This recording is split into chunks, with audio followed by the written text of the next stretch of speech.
देश के अन्य पहलुओं को पहले प्राथमिकता देते हुए in this important program centering on one nation, one election, we will be privileged to listen to this special guest lecture by Shri Shivraj Singh Chauhan ji, Honorable Union Minister for Agriculture and Farmer Welfare. I'm being told that he has arrived in our campus, and then we will have his gracious presence, and we will start this program in a short while in a ceremonial way. So it's a great feeling. When I say great feeling, it's not that we are there at the convention center, but all of our regional centers, 57 regional centers, are connected to this program. This program is being broadcasted at all the social media platforms that we have, be it Facebook, be it Twitter, be it X, and also on Gyan Darshan and Gyan Vani. So this is going to be a great event where we'll listen to this important deliberation on this important theme, like a family, like one nation. So be it like, say, Nagaland or Arunachal Pradesh, or there, say, in Jammu Kashmir, where we are listening to lots of news about turbulence there. So people from Jammu and Kashmir will also be joining this program. And we will have particularly RC Bhopal, RC Kolkata, RC Mumbai, RC Pune, RC Patna, active participation from there, and students will be asking questions on this important theme. In another couple of minutes, we'll have our guests, and we will initiate the proceedings.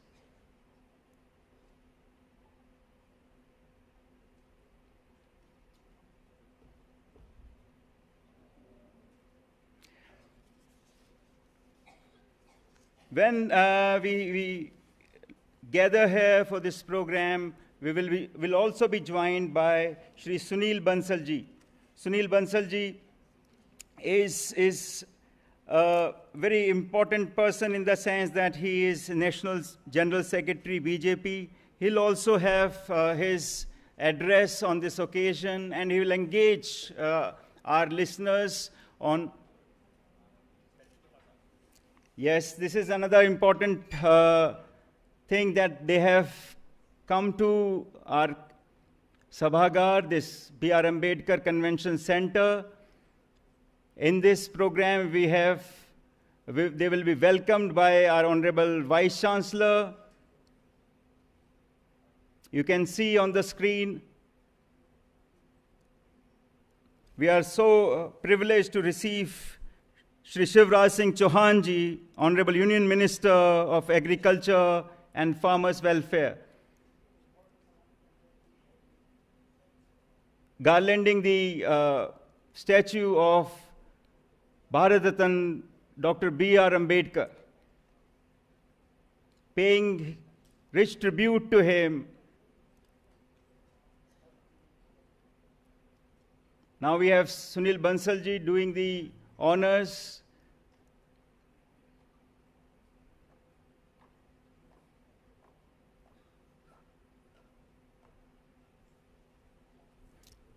Our Vice Chancellor, Professor Uma Kanjilal ji, Madam.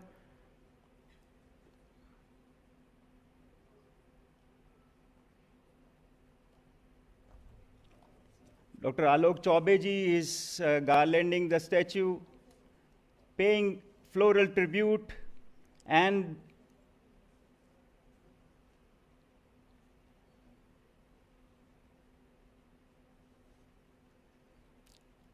will soon be joined by Honorable Minister. Yes, they are approaching us, and I would request all of you to keep all your mobile phones on silent mode, and once this program gets on, please don't move from one seat to another, please, to maintain the decorum. And once they arrive, we will welcome them with a huge round of applause. Yes, so on this important occasion, on this special guest lecture by Shri Shivraj Singh Chauhan ji, Honorable Union Minister for Agriculture and Farmer Welfare, he is going to be with us for this important lecture on One Nation, One Election. We are truly privileged, sir, to have you amongst us. Honorable Shri Shivraj Singh Chauhan ji, Union Minister for Agriculture and Farmer Welfare. We are also lucky to have, we are privileged to have Shri Sunil Bansal ji, National General Secretary, BJP. Honorable Vice Chancellor, Professor Umakant Jalal ji, Dr. Alok Chaubey ji is with us.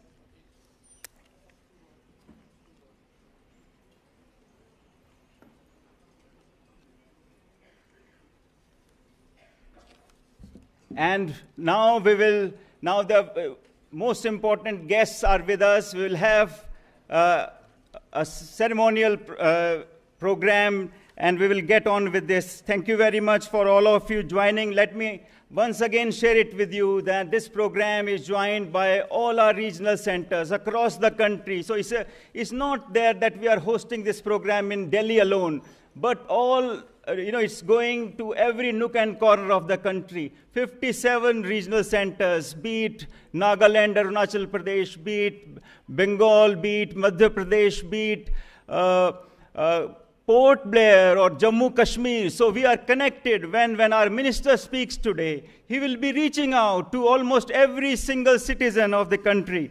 So it's going to make a big impact. And we will start this program with Deep Prajwalavan, with lighting of the lamp. And I request all the dignitaries to join us for this occasion. Deep Prajwalavan, in that...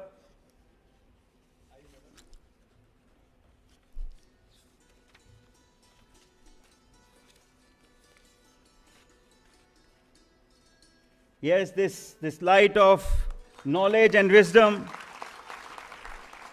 जो शुभ करता है, जो कल्याण करता है, आरोग्य रखता है, धन संपदा देता है, शत्रु बुद्धि का विनाश करता है, ऐसे दीप की रोशनी को हम नमन करते हैं.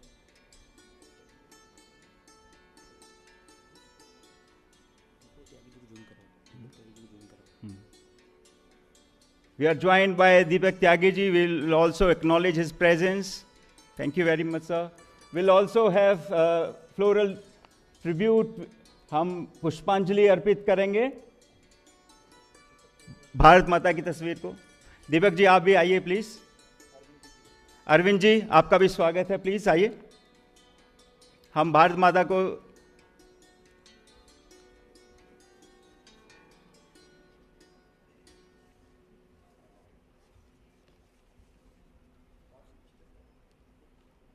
आप सभी का बहुत बहुत धन्यवाद. कार्यक्रम के अगले चरण में हम इग्नू के कुलगीत के सम्मान में खड़े होंगे. मैं हमारी एमपीसी की टीम से आग्रह करता हूं कि वो कुलगीत चलाएं. ये जन जन का विश्वविद्यालय,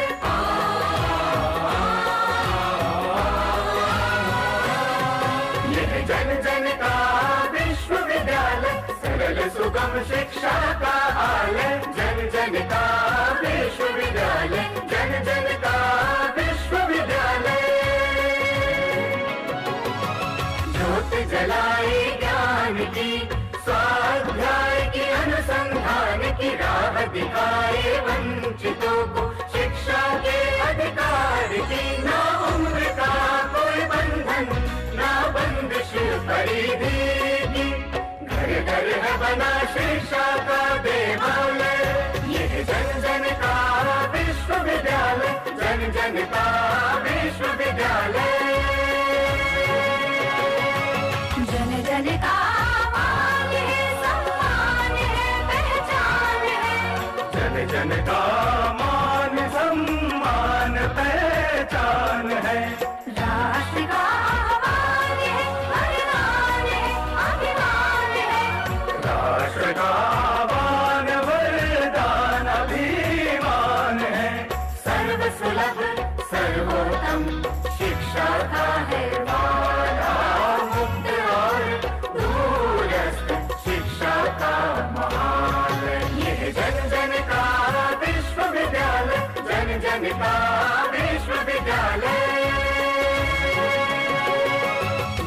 विदेश पटल पर भूषित नवाचार से सज्जित गुणवत्ता से परिपूरित ज्ञान वाणी ज्ञान दर्शन ज्ञान कोश से संचित ज्ञान कोश से संचित सर्वगुण संपन्न शिक्षा का हिमालय शिक्षा का हिमालय यह जन जन का विश्वविद्यालय जन जन का विश्वविद्यालय।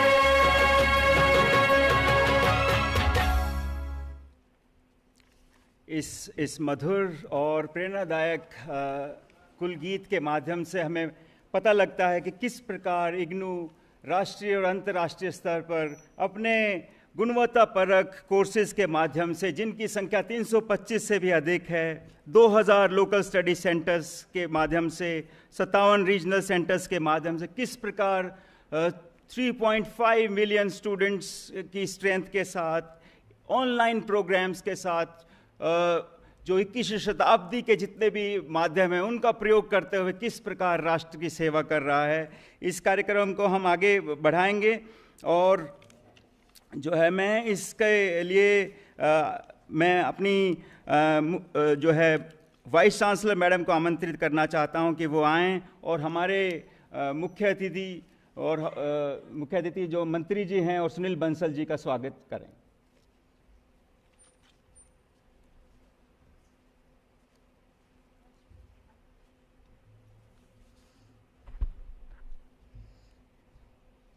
आप सबको नमस्कार। भारत सरकार की माननीय कृषि और किसान कल्याण मंत्री तथा ग्रामीण विकास मंत्री माननीय श्री शिवराज सिंह चौहान जी, भारतीय जनता पार्टी के राष्ट्रीय महामंत्री माननीय श्री सुनील बंसल जी और विशिष्ट अतिथिगण, जन जन के विश्वविद्यालय Indira Gandhi national open university में आपका स्वागत करते हुए मुझे हार्दिक प्रसन्नता हो रही है। मैं विद्यापीठों, विभिन्न प्रभागों के निदेशकों, क्षेत्रीय निदेशकों, शिक्षकों, शिक्षाविदों एवं मुख्यालय और क्षेत्रीय केंद्र से समस्त कर्मचारियों और विशेष रूप से अपने प्रिय शिक्षार्थियों का हार्दिक स्वागत करती हूँ, जो आज एक राष्ट्र एक चुनाव विषय पर केंद्रित इस अत्यंत महत्वपूर्ण कार्यक्रम के लिए व्यक्तिगत रूप से और वर्चुअल मोड से हमारे साथ शामिल हुए हैं। वास्तव में ये हमारा सौभाग्य है कि माननीय कृषि और किसान कल्याण मंत्री तथा ग्रामीण विकास मंत्री भारत सरकार श्री शिवराज सिंह चौहान जी आज हमारे बीच मुख्य भाषण देने के लिए उपस्थित हैं। सार्वजनिक जीवन में लंबे और प्रतिष्ठित कार्यकाल वाले एक अनुभवी नेता श्री चौहान जी ने इससे पहले 2020 से 2023 तक और उससे पहले 2005 से 2018 तक मध्य प्रदेश के मुख्यमंत्री के रूप में कार्य किया है। वह मध्य प्रदेश के सबसे लंबे समय तक सेवा करने वाले यशस्वी मुख्यमंत्री रहे हैं। मध्य प्रदेश के विकास में उनका अत्यंत उल्लेखनीय योगदान है। समाज और गरीब और कमज़ोर वर्ग के लिए कल्याणकारी उपाय और विशेष रूप से महिलाओं के लिए लाडली बहना योजना और बेटी बचाओ आंदोलन जैसे सराहनीय कार्य लोगों की स्मृति में हैं। पेशे से कृषक, श्री चौहान जी बरकतुल्लाह विश्वविद्यालय भोपाल से MA दर्शन शास्त्र में स्वर्ण पदक विजेता रहे हैं। महोदय, मैं इग्नू परिवार के ओर से आपका हार्दिक अभिनंदन और स्वागत करती हूँ कि आपने यहाँ आने और हमारे शिक्षार्थियों के साथ बातचीत करने का सुनहरा अवसर दिया है। भारतीय जनता पार्टी के राष्ट्रीय महामंत्री श्री सुनील बंसल जी भी आज यहाँ हमारे साथ हैं। श्री बंसल जी राजस्थान के एक सक्रिय छात्र नेता रहे हैं और अब आपने वर्ष 2011 से 2013 तक यूथ अगेंस्ट करप्शन अभियान के नेतृत्व किया है। आप वर्तमान में तेलंगाना, ओडिशा और पश्चिम बंगाल के लिए भाजपा के राष्ट्रीय महामंत्री हैं। मैं आपका भी हार्दिक स्वागत और अभिनंदन करती हूँ। महोदय, ये सुस्थापित तथ्य है कि शिक्षा एक महान लोकतांत्रिक शक्ति है। ये उन लोगों के लिए अवसर के द्वार खोलती है जो व्यक्तिगत या सामाजिक परिस्थितियों का कारण इससे वंचित रह गए हैं। मुक्त और दूरस्थ शिक्षा, इसमें इग्नू अग्रणी और विश्व नेता है, विशेष रूप से सभी के लिए पहुंच और समानता के लक्ष्य का प्राप्त करने के लिए अग्रसर है। ओपन एंड डिस्टेंस लर्निंग एक गेम चेंजर है जो जीवन को और बेहतर के लिए बदल सकता है और हर घर में ज्ञान का प्रकाश ला सकता है। आज का कार्यक्रम इग्नू की शिक्षार्थियों के लिए राजनीतिक भागीदारी और चुनाव सुधारों से संबंधित महत्वपूर्ण मुद्दों पर राष्ट्रीय नेताओं का सुनने और बातचीत करने का एक शानदार अवसर है। प्रिय शिक्षार्थियों, एक जीवंत लोकतंत्र के नागरिक के रूप में इन चर्चाओं में भाग लेने आपका अधिकार और कर्तव्य है। आज मुख्य भाषण के बाद एक प्रश्न और उत्तर सत्र होगा और हम चाहते हैं कि उसमें आपकी सक्रिय भागीदारी हो। हमें ये बताते हुए खुशी हो रही है कि पूरे देश के 57 क्षेत्रीय केंद्र इस कार्यक्रम में भाग ले रहे हैं। मुख्यालय और दिल्ली एनसीआर के 3 क्षेत्रीय केंद्र से शिक्षक, शिक्षाविद, कर्मचारी, शिक्षार्थियों और इग्नू रिसर्च स्कॉलर्स सभागार में मौजूद हैं और बड़ी संख्या में लोग वर्चुअल और रूप से शामिल हो रहे हैं। इस कार्यक्रम का इग्नू के सभी सोशल मीडिया चैनल और ज्ञान दर्शन पर लाइव स्ट्रीम किया जा रहा है। महोदय, जैसे कि आप देख सकते हैं, हमारा इग्नू परिवार हमारे देश के कोने कोने तक फैला हुआ है। शिक्षा के अंतर्राष्ट्रीयकरण को ध्यान में रखते हुए वैश्विक स्तर पर भी हम 60 से अधिक देशों में सेवा दे रहे हैं। इस समय इग्नू के विद्यार्थियों की कुल संख्या 35 लाख से अधिक है। हमने अब तक 92,000 अधिक विदेशी विद्यार्थियों को भी इग्नू से जोड़ा है। माननीय मंत्री जी, हम बड़ी विनम्रता और जिम्मेदारी के साथ अपनी लोकतांत्रिक परंपराओं को मजबूत करने और राष्ट्र निर्माण में योगदान देने के लिए मिलकर काम कर रहे हैं। हम NEP 2020 के विजन और विकसित भारत 2047 के लक्ष्य के लिए प्रतिबद्ध हैं। हम एक ऐसा समृद्ध, आत्मनिर्भर और सांस्कृतिक रूप से सशक्त भारत बनाने की दिशा में अग्रसर है, जो सार्वभौमिक मानव मूल्यों और वैश्विक शांति के बढ़ावा देने में दुनिया का नेतृत्व कर सकता है। महोदय, अपने इग्नू परिवार की ओर से मैं एक बार फिर आपकी और माननीय बंसल जी के उपस्थिति से मिलने वाली प्रेरणा और प्रोत्साहन के लिए अपना आदर और आभार व्यक्त करती हूँ। जय हिंद। धन्यवाद। मैडम, धन्यवाद ज्ञापन के लिए, स्वागत ज्ञापन के लिए आपका बहुत बहुत धन्यवाद। मैं आपसे आग्रह करता हूं कि आप हमारे मुख्य अतिथि का सम्मान करें एक प्लांटर के साथ।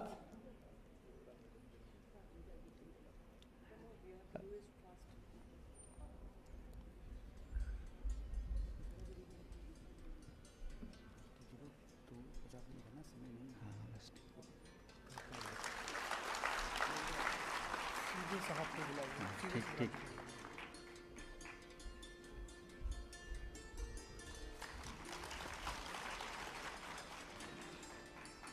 मैं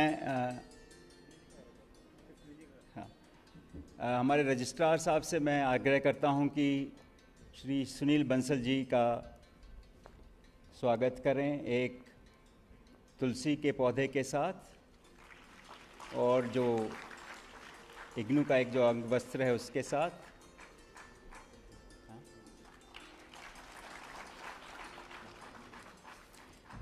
अब समय आया है कि हमारे मंत्री जी को कुछ जल्दी काम से जाना है, तो हम उनके और हमारे जो सभी छात्र जो रीजनल सेंटर्स पे जुड़े हुए हैं उनके बीच में और समय नहीं लेंगे और हम मंत्री जी का बुलाएंगे इस इम्पोर्टेंट भाषण के लिए। उससे पहले मैं मंत्री जी के बारे में 2 शब्द कहूं कि भारतीय राजनीति के एक पुरोधा और मध्य प्रदेश के सबसे सम्मानित नेताओं में से एक श्री शिवराज सिंह चौहान जी ज़मीनी हकीकत के गहरे जुड़ाव और जन सेवा के प्रति आजीवन समर्पण के लिए जाने जाते हैं। वर्तमान में वे केंद्रीय मंत्री और किसान कल्याण मंत्री और ग्रामीण विकास मंत्री के रूप में कार्यरत हैं और देश में गांव एवं किसानों जो कि राष्ट्र की आत्मा है के सशक्तिकरण के लिए निरंतर परिश्रम कर रहे हैं। मैडम ने उनकी उनके व्यक्तित्व की बहुत बड़ी बातें बताई, पर उन्होंने जिस प्रकार से पिछले 50 से ज़्यादा सालों में से हमें प्रभावित किया है, हम चाहते हैं कि आप आएँ सर, और जो आपके अनुभव है, आपकी करुणा है और दूरदर्शिता के साथ जो आपका एक लेक्चर है, हमें संबोधित करिए सर। आपका स्वागत है सर।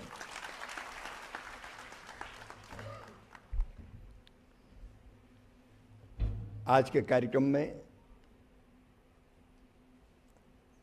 जिनका उद्बोधन हमें सुनने मिलेगा, कुशल संगठक, वरिष्ठ नेता, भारतीय जनता पार्टी के राष्ट्रीय महासचिव आदरणीय सुनील बंसल जी,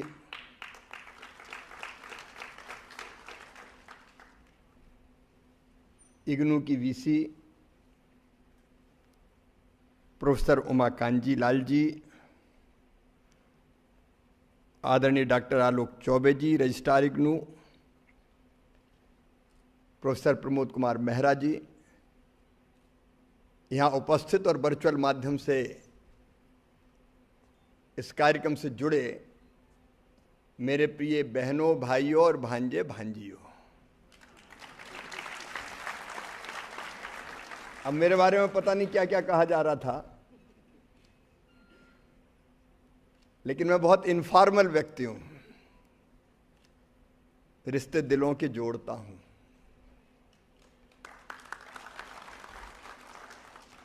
सचमुच में आज इग्नू में आके, जन जन के विश्वविद्यालय में आके मन आनंद और प्रसन्नता से भरा हुआ है। समय की सीमा है, लेकिन मैं केवल एक ही उदाहरण दूंगा। मेरे एक मित्र थे जो कॉलेज में मेरे साथ पढ़ते थे भोपाल में।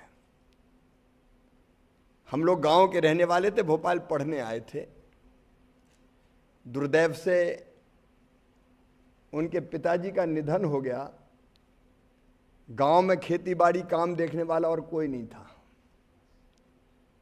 तो उनको पढ़ाई कॉलेज की छोड़नी पड़ी।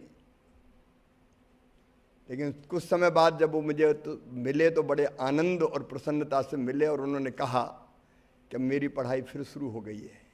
मैंने कहा तुम तो कॉलेज आते नहीं हो। बोले नहीं, मैं इग्नू में पढ़ाई, इग्नू से घर से बैठ कर पढ़ाई कर रहा हूँ। मेरी खेती भी देख रहा हूँ, परिवार भी पाल रहा हूँ और पढ़ाई भी गुणवत्तापूर्ण शिक्षा प्राप्त कर रहा हूँ। सचमुच में इग्नू आज राष्ट्रीय गौरव है।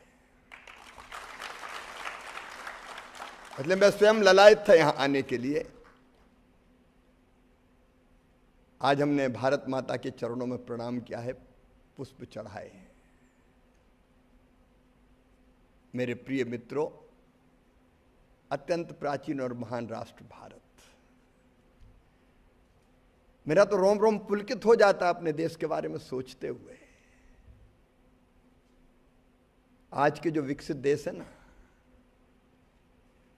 यहां जब सभ्यता के सूर्य का उदय भी नहीं हुआ था, तब हमारे यहां वेदों की ऋचाएं रच दी गई थी। ये वो धरती है जिसने हजारों साल पहले दुनिया के सब विचारों का आदर करते हुए कहा, एकम सद विप्रा बहुधा वदंती। सत्य एक है, विद्वान उसको अलग अलग तरीकों से कहते हैं। ये वो धरती है जिसने कहा, आत्मवत सर्वभूतेषु, सबको अपने जैसा मानो, कोई भेद नहीं है, सिया राम हमें सब जग जानी। ये वो धरती है जिसने जियो और जीने का संदेश दिया। और यही वो देश है जिसने संयुक्त राष्ट्र संघ के गठन के हजारों साल पहले कहा, अयम निजम परो वेत्ति गणना लघुचेत साम उदार चरिता नाम तो वसुदैव कुटुंबकम। ये मेरा, ये तेरा, ये सोच छोटे दिल वालों का होता है। जो विशाल हृदय के होते हैं वो तो कहते हैं सारी दुनिया ही एक परिवार है। तो जहां का बच्चा बच्चा आज भी गांव में कहता है धर्म की जय हो, अधर्म का नाश हो, प्राणियों में सद्भावना हो, और विश्व के कल्याण का मूल मंत्र, जिसने सबके सुखी निरोग रहने की कल्पना की हो, सर्वे भवन्तु सुखिनः सर्वे सन्तु निरामया सर्वे भद्राणि पश्यन्तु मां कश्चित् दुर्भाग भवेत्। हमको भारतवासी होने पर गर्व है। दुनिया को युद्ध नहीं दिया हमने। हाँ, इतना जरूर है कि हम किसी को छेड़ते नहीं हैं, लेकिन कोई अगर हमें छेड़ता है तो उसे हम छोड़ते भी नहीं हैं। और पिछले दिनों हमारी सेना ने जिस शौर्य का प्रकटीकरण किया उससे सारे देशवासियों का सिर गर्व से ऊंचा है। निर्दोषों का रक्त बहाने वाले आतंकवादी, और तब कह दिया था हमारे प्रधानमंत्री जी ने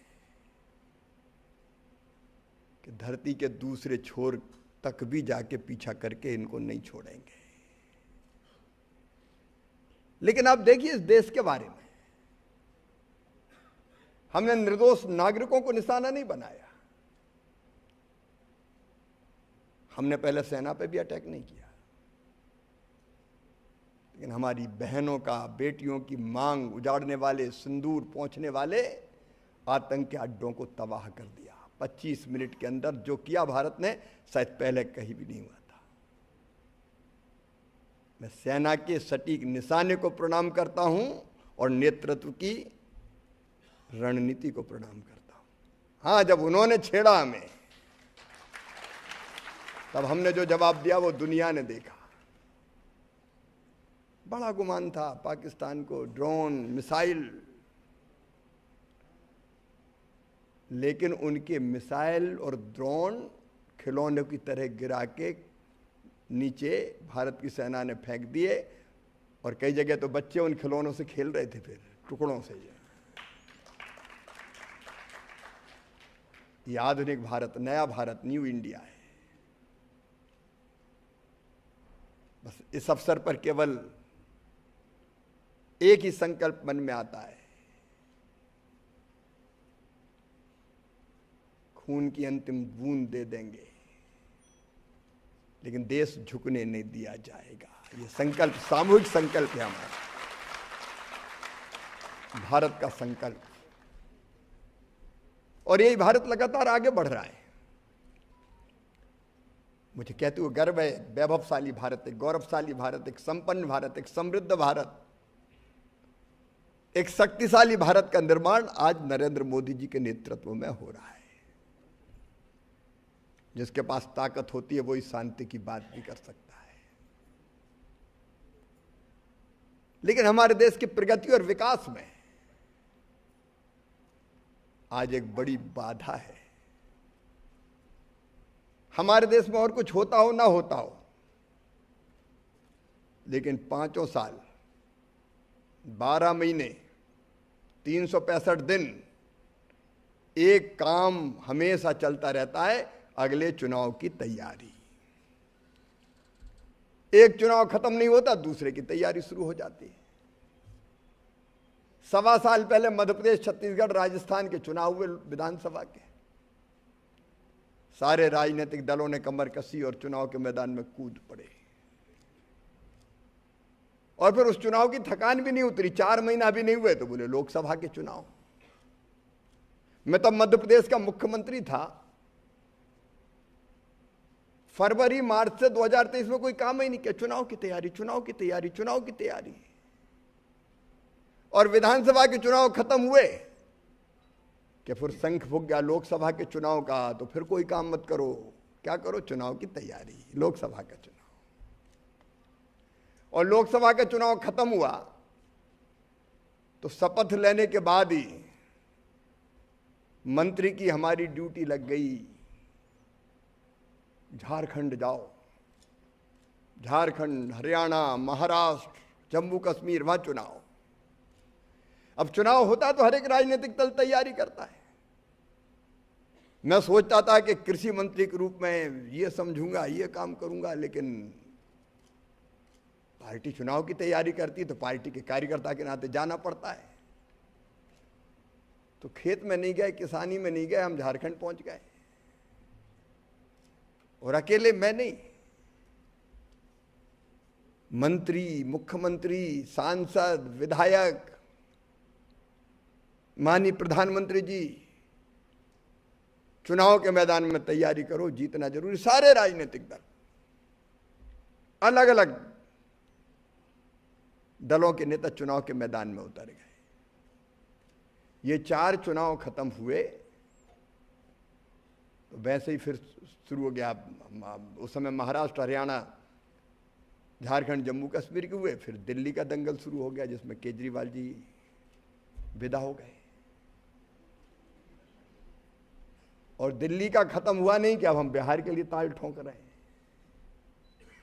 और बिहार के खत्म होंगे तो बंगाल के चुनाव, बंगाल के खत्म होंगे तो आसाम के चुनाव, वो भी 2026 में।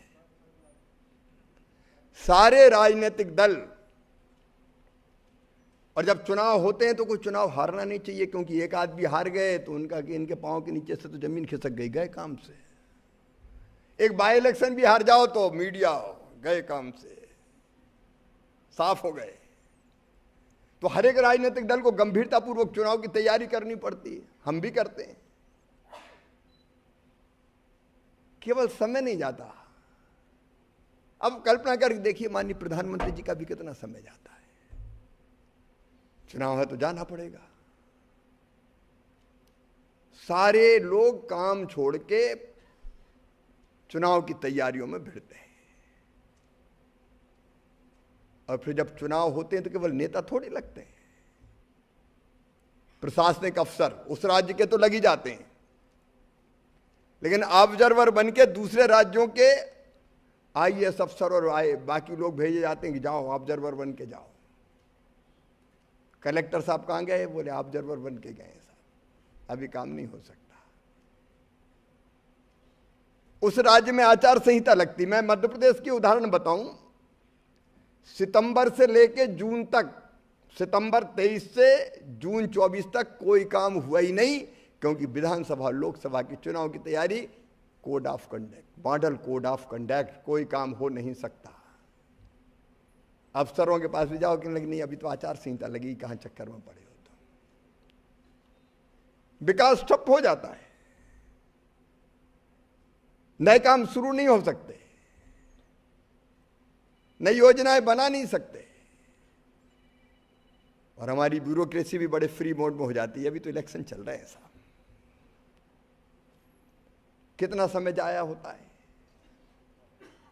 और फिर चुनाव होते हैं तो चुनाव में खर्चा भी लगता है।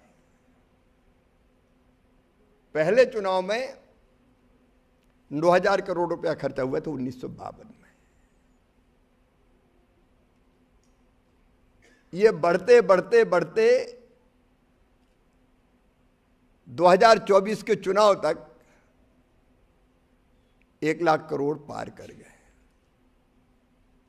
और ये मैं पार्लियामेंट के इलेक्शन की बात कर रहा हूं, राज्यों के चुनाव सब जोड़ लो, विधानसभा के, एक के बाद दूसरे राज्य में, तीसरे राज्य में, चौथे राज्य में, 5वें राज्य में, तो एक अनुमान है कि 4 लाख से लेकर 7 लाख करोड़ के बीच ये चुनाव का खर्चा होता है। अच्छा, ये तो होता भारत के खजाने से, चुनाव आयोग के माध्यम से, लेकिन ये खर्चा केवल खजाने का नहीं होता, राजनीतिक दलों का खर्चा अलग होता है। हर एक पार्टी चुनाव में पैसा खर्च करती है, पैसा इकट्ठा करो, चुनाव का चंदा। कई बार तो जैसे ही चुनाव आता है व्यापारी उद्योगपति परेशान हो जाते हैं, एक पार्टी आएगी लाओ चंदा, फिर दूसरी आ गई कि हमें भी दो।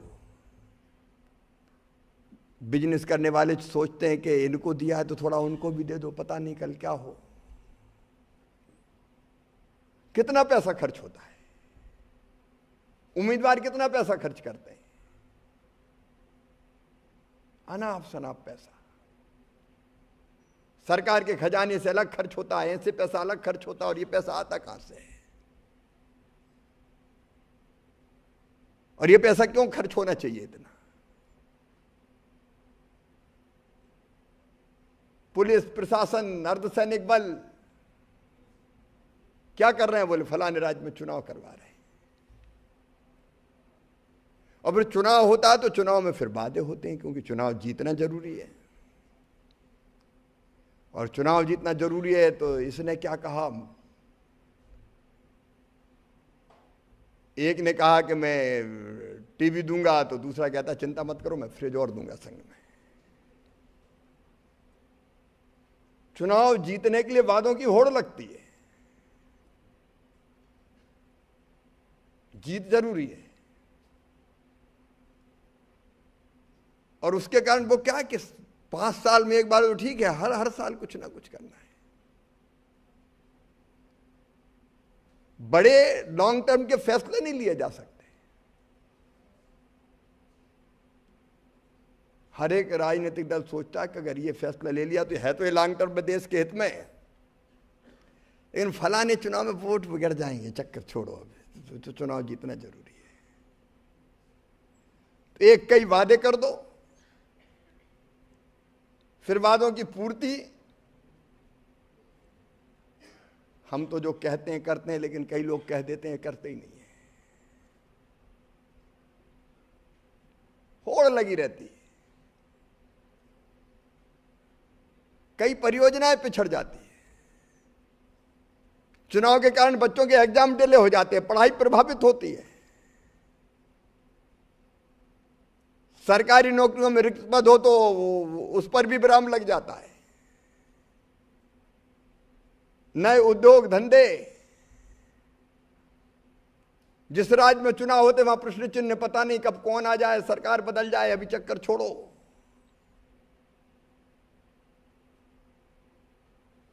कितना नुकसान होता है। और एक नुकसान और होता है, चुनाव बार बार हो रहे हैं तो विधानसभा में हार गया कोई नहीं, लोकसभा का फिर ट्राई कर लेंगे, तो विधानसभा में भी लड़ लिया और लोकसभा में भी लड़ लिया,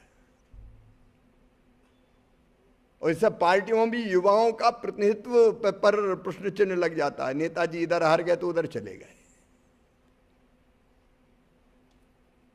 अब गहराई में जाकर देखिए, इन चुनाव के कारण विकास ठप्प पड़ जाता है,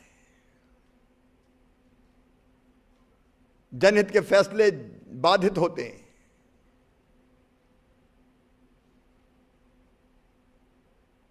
देश थम सा जाता, रुक जाता है प्रदेश। मेरे प्रिय बहनों और भाइयों, जब संविधान बनाया था निर्माताओं ने, संविधान निर्माताओं ने, आज बाबा साहब के चरणों में प्रणाम किया हमने, तो ये कल्पना थोड़ी थी कि हमेशा चुनाव होते रहेंगे। 52, 57, 62, 67 एक साथ चुनाव होते थे, लेकिन जब प्रतिपक्षी सरकारें बनने लगी तो सरकार गिराओ, और सरकार राज्यों के गिराओ, तो अलग अलग समय चुनाव होने लगे, और इसलिए अलग अलग राज्यों के ऐसे अलग अलग हो गए कि 5 साल चुनाव चलते रहते हैं। और इसलिए आप कल्पना कीजिए, अगर इस नुकसान को रोकना है, फैसले बाधित ना हो, विकास ठप्प ना हो, जन कल्याण रुके ना, धन का दुरुपयोग ना हो, प्रधानमंत्री जी, मंत्री और बाकी लोगों का समय खराब ना हो, जनता की सेवा में लगे रहें, सुरक्षा बल अपना काम करें, चुनाव का चंदा 5 साल ना चलता रहे। इसलिए अगर संविधान में संशोधन करके एक फैसला हो जाए कि 5 साल में केवल एक बार लोकसभा और विधानसभा के चुनाव एक साथ होंगे, बार बार नहीं होंगे, इसमें क्या दिक्कत है? पहले होते ही थे, अब कोई अगर कहे कि नहीं जनता भ्रमित हो जाएगी तो ये झूठी बात है। कई राज्यों में अभी 7 चुनाव हो रहा है, आंध्र में हुए, उड़ीसा में हुए, एक साथ लोकसभा विधानसभा के चुनाव हुए। भारत का लोकतंत्र परिपक्व है, मतदाता समझदार है, वो दिल्ली में किसे लाना और राज्य में किसे लाना है वो फैसला करने में सक्षम होता। कई बार एक ही मतदाता ने, मैं इस चुनाव की बात नहीं कर रहा, उड़ीसा का पिछला चुनाव देख लीजिए आप। दिल्ली के लिए मोदी जी बीजेपी और उड़ीसा के लिए बीजेडी, एक ही मतदाता ने 2 बार वोट डाले। मतदाता सोच समझ के अपने मतदान का प्रयोग करता है, और एक साथ मतदान में क्या दिक्कत है जी? आम सभा करनी है, एक नेता भाषण के देने आएंगे, दोनों के फोटो लगा दो, एक एमपी के उम्मीदवार, एक एमएलए के उम्मीदवार, एक सभा में दोनों, लोकसभा विधानसभा दोनों का काम। एक गाड़ी में एक तरफ फोटो लगा दो एमपी के उम्मीदवार का, दूसरी तरफ लगा दो एमएलए के उम्मीदवार का, एक पोस्टर एक पैम्फलेट में दोनों को फोटो छाप दो, पोलिंग बूथ पर 2 मशीन रख दो जी। ये एमपी के चुनाव की, एमएलए के चुनाव की, मतदाता एक साथ इसको दबाएगा और इसको दबाएगा। लेकिन अगर ये हो गया तो बताइए कितनी परेशानियां खत्म हो जाएंगी। राजनीतिक दलों के कार्यकर्ता 5 साल बेचारे चुनाव प्रचार, चुनाव प्रचार, चुनाव प्रचार। अब दिल्ली के ही चुनाव थोड़े पहले हो जाते तो लोकसभा के संग ही हो जाते, क्या दिक्कत थी? और ये करने के लिए करना क्या पड़ेगा? केवल इतना ही तो करना पड़ेगा कि कुछ चुनाव 4 महीना बाद होंगे, कुछ चुनाव साल भर पहले होंगे। एक बार अगर ये हो जाए तो टंटा खत्म हो जाए। और इसलिए मित्रों, सोचने का समय आ गया है। काय को हमेशा चुनाव, क्यों विकास को बाधित होने दें? क्यों धन का अपव्यय होने दें? अरे एक बार 5 साल में चुनाव होंगे तो 4.5 साल तो दत्त चित्त होकर जनता की सेवा करेंगे, विकास के काम में लगेंगे, माइंड डाइवर्ट ही नहीं होगा। और इसलिए आज समय है, इग्नू के इस प्रतिष्ठित संस्थान के इस हाल से मैं आपको उद्घोष करना चाहता हूं, आह्वान करना चाहता हूं। यह किसी राजनीतिक दल का मुद्दा नहीं है। एज ए पार्टी अगर बीजेपी को देखें तो हमारे पास तो इतना बड़ा तंत्र है कि अलग अलग चुनाव में हम टीम भेज सकते हैं, हर जगह इतने कार्यकर्ता समर्पित हैं। लेकिन राष्ट्र हित, राष्ट्र पहले, प्रथम राष्ट्र, बाद में पार्टी और उसके बाद हम, देश का भला कायम है।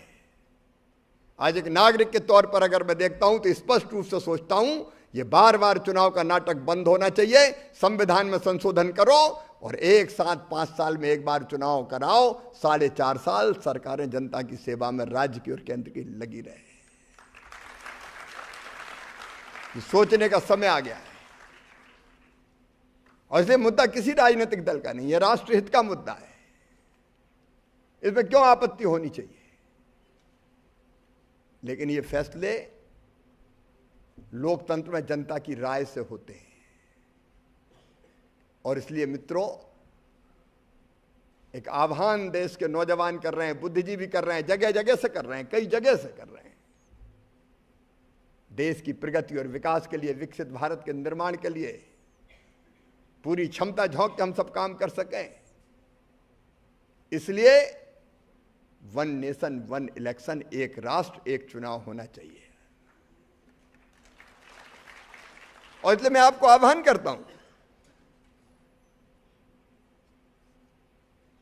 ये केवल मेरा मुद्दा नहीं है, ये देश का मुद्दा है, ये आपका मुद्दा है।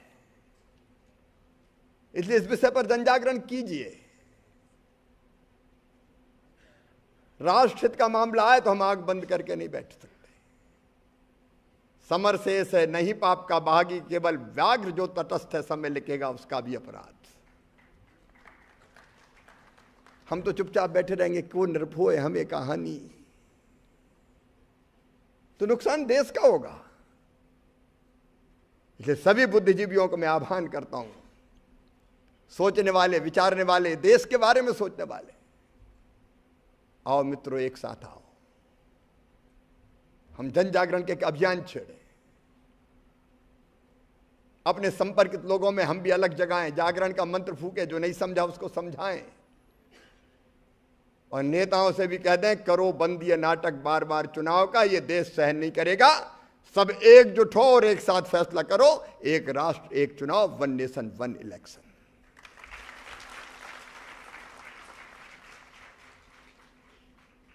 और यही निवेदन करने आपके बीच आज आया था। मेरे पास समय की चूंकि सीमा है, सुनील भाई साहब अब यहां पे हैं तो बाकी और विस्तार से आपके बीच विषय रखेंगे, लेकिन मैं अंत में केवल इतना ही कहना चाहता हूं कि मित्रों, अगर आपको ये लगता है दिल के किसी कोने में कि बात सही है कि बार बार चुनाव बंद होना चाहिए, तो चुप मत बैठना। आप भी संपर्क का अभियान चलाना, तरीके कई हो सकते हैं, चर्चा करके हो सकता है, बात करके हो सकता है, चिट्ठी लिख के हो सकता है, और आजकल तो SMS से भी काम चल सकता है कि मैं इस पक्ष में हूं, तुम भी आओ मैदान में। One nation one election car पे या गाड़ी पे चिपका सकते हैं स्टिकर। शादी अगर हो तो शादी के कार्ड में भी नीचे लिख दो, वन नेशन वन इलेक्शन।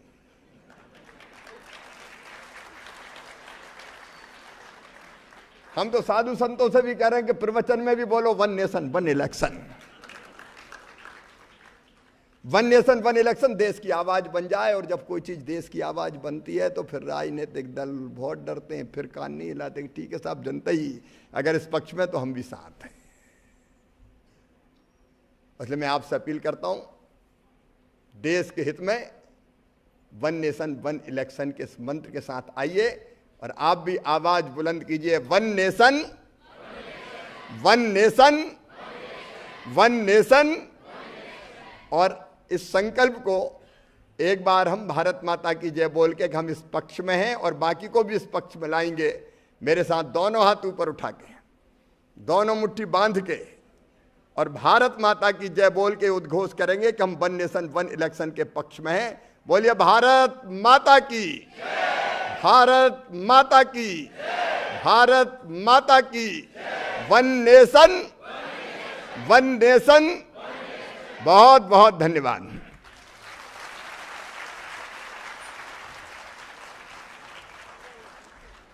बहुत बहुत धन्यवाद सर। आपके प्रत्येक शब्द ने हमारे दिलों को छुआ है। जिस प्रकार आपने इग्नू की तारीफ करी, इग्नू को एक लाइफ लॉन्ग लर्निंग का मॉडल बताया। मंत्री जी को जाना है, हम इस कार्यक्रम को जारी रखेंगे। हमारी वाइस चांसलर मैडम और रजिस्ट्रार साहब, बहुत बहुत धन्यवाद सर। आपके विचारों को हम हमारे ज्ञानवाणी, ज्ञान दर्शन और जो भी चैनल्स हैं, प्लेटफॉर्म्स हैं, उनके माध्यम से प्रसारित करेंगे, प्रचारित करेंगे। जिस प्रकार माननीय मंत्री जी ने इस विषय में हमारी बात कही कि जो विश्व का सबसे बड़ा लोकतंत्र है, विश्व का जहां हर वर्ष किसी न किसी स्तर पर चुनाव होते रहते हैं, इससे बहुत सारी परेशानियां आती हैं। यह न केवल अर्थव्यवस्था और प्रशासन पर भार डालते हैं, बल्कि आचार संहिता के लगातार प्रभाव के कारण जो हमारी दीर्घकालिक नीतिगत निर्णय हैं, उनमें भी बाधा आती है। मैं हमारे जो छात्र आए हैं उनसे अनुरोध करता हूं कि वो अनुशासन बनाए रखें। ये कार्यक्रम जारी रहेगा और एक और महत्वपूर्ण व्याख्यान हमारे बीच में होने जा रहा है।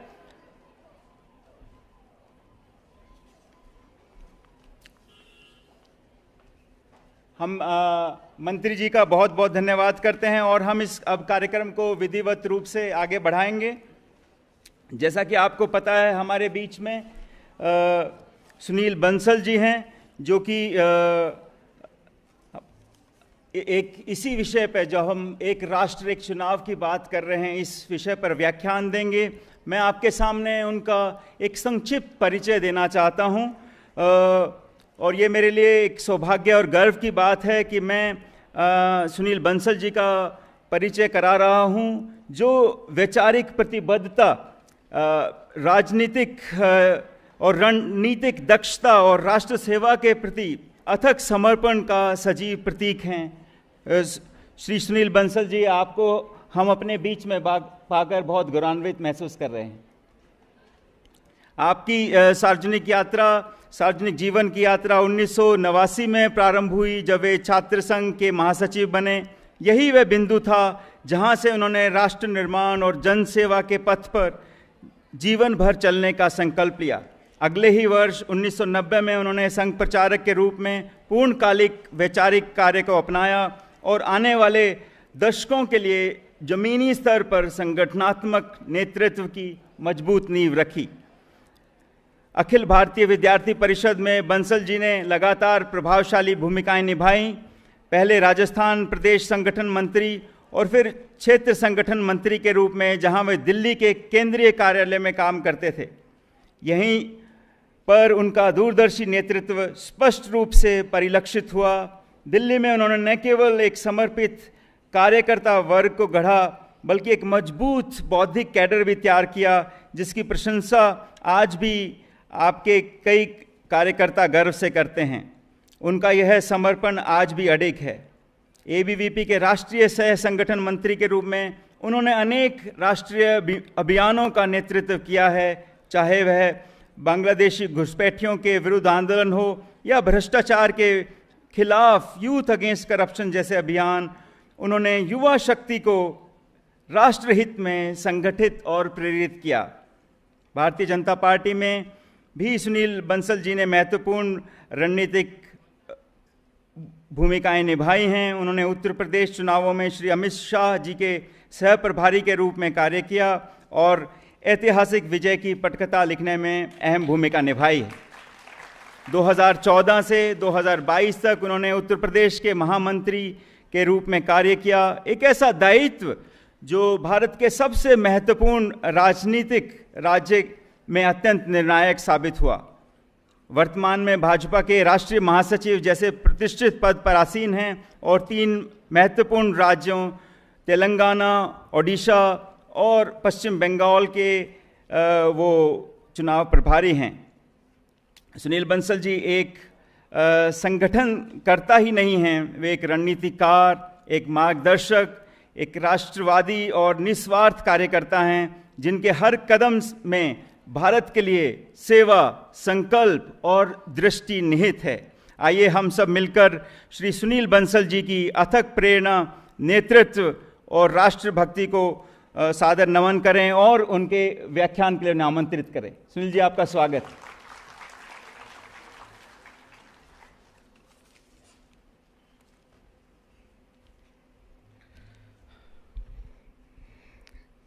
इग्नू विश्वविद्यालय के इस कार्यक्रम में मंच पर उपस्थित विश्वविद्यालय की माननीय कुलपति जी, विश्वविद्यालय के रजिस्ट्रार महोदय जी, मंच पर उपस्थित हमारे कार्यक्रम के संचालक महोदय, सभागृह में उपस्थित सभी प्राध्यापकगण, छात्र भाई और बहनों, अभी हम सबके सामने माननीय शिवराज जी ने एक संक्षेप में आज के कार्यक्रम की भूमिका में प्रमुख रूप से सारे बिंदुओं को रखा है कि देश के लिए क्यों 1 नेशन 1 इलेक्शन आवश्यक है और आने वाले समय में हम सबको इस अभियान को लेकर किस प्रकार से काम करना, एक आह्वान उन्होंने आज के कार्यक्रम में किया है। मैं भी संक्षेप में, क्योंकि विषय का रिपीटिशन नहीं हो, इसलिए कुछ बातें इस विषय से संबंधित ही, क्योंकि आगे आने वाले दिनों में एक जन अभियान, जन आंदोलन जैसा ये बनने वाला है, तो सही कुछ मुद्दों की जानकारी हम सबके सामने हो, इसलिए कुछ मुद्दे आपके सामने रखता हूँ। हम सब जानते हैं देश की स्वाधीनता के समय ही भारत ने डेमोक्रेसी, लोकतंत्र को अपनाया कि अब ये भारत आने वाले दिनों के अंदर लोकतंत्र के आधार पर चलेगा। जहाँ पर भी लोकतंत्र है, डेमोक्रेसी है, उसका चुनाव एक अनिवार्य पार्ट है। लोकतंत्र का अर्थ ही है कि लोग अपने लिए स्वयं अपने द्वारा एक तंत्र, एक व्यवस्था का निर्माण करें। इसलिए उसका एक चुनाव अनिवार्य पार्ट होता है। चुनाव ठीक प्रकार से हो, निष्पक्ष तरीके से हो, स्वस्थ तरीके से हो, यह एक लोकतंत्र के लिए आवश्यक है। अगर चुनाव की प्रक्रिया ही ठीक नहीं है तो उस देश में लोकतंत्र भी मजबूत और स्थायी नहीं हो सकता है। इसलिए लोकतंत्र को मजबूत करना है तो चुनाव की प्रक्रिया ठीक ढंग से उस देश के अंदर चलनी चाहिए। हम अपने आसपास के देशों को देखते हैं, जिन देशों में चुनाव का सिस्टम ठीक नहीं रहा तो धीरे धीरे आज उन कई देशों से डेमोक्रेसी, लोकतंत्र केवल एक नाम बचा है, बाकी कई अलग प्रकार की व्यवस्थाएं उन देशों में आ चुकी हैं। इसलिए समय समय पर अपने देश के अंदर ये चुनाव की एक व्यवस्था है, चुनाव होते रहते हैं। अब आज जिस मुद्दे पर हम चर्चा करने के लिए यहाँ पर आए हैं, ये देश में एक रिफॉर्म से संबंधित है, यानी देश की एक वर्तमान व्यवस्था में एक बदलाव लाना चाहिए। इसको लेकर देश में एक चर्चा, बहस जो चल रही है। हम समय समय पर देश की आवश्यकता के हिसाब से, बदलती हुई दुनिया की परिस्थितियों के हिसाब से, देश में रहने वाले 140 करोड़ लोगों की जो जनाकांक्षाएं, सपने हैं, उसके हिसाब से हमेशा अपने सिस्टम में रिफॉर्म्स करते आए हैं।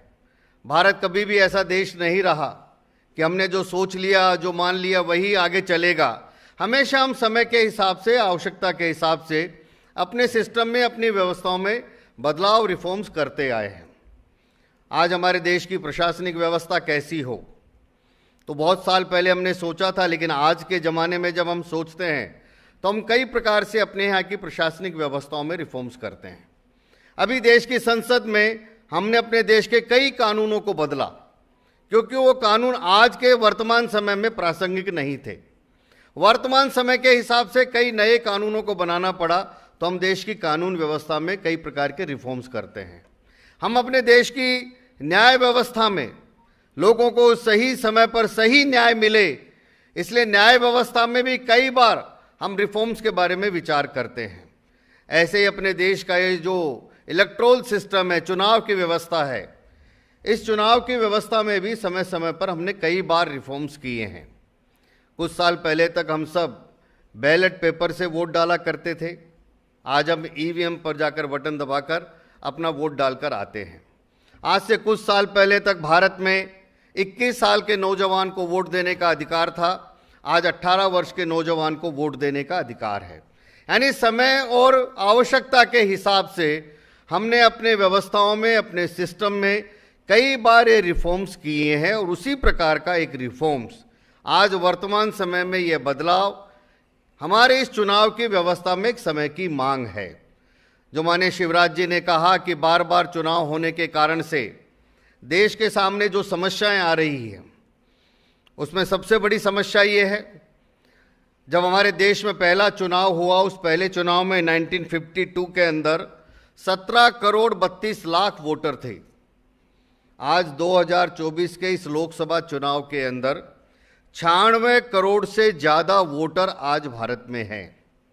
भारत में बढ़ते हुए ये वोटर्स, बढ़ता हुआ खर्चा, चुनाव में जिन लोगों की ड्यूटी लगती है, अगर उन सारे वर्किंग डेज, वर्किंग आवर्स को जोड़ लें तो कम होते हमारे वर्किंग डेज। इन सब को ध्यान में रखकर देश में एक चर्चा जो शुरू हुई है कि अब हमारे देश में ये बार बार चुनाव के स्थान पर एक साथ चुनाव होने चाहिए। माननीय शिवराज जी ने जैसे कहा कि कोई नया विषय नहीं है। हमारे देश के पहले 4 चुनाव जो 52 से लेकर 67 तक हुए, 4 जनरल इलेक्शन एक साथ ही हुए हैं। 52, 57, 62, 67 ये 4 चुनाव लोकसभा और विधानसभा के एक साथ ही हुए। यानी 20 साल तक हमारे देश में वन नेशन वन इलेक्शन ही था।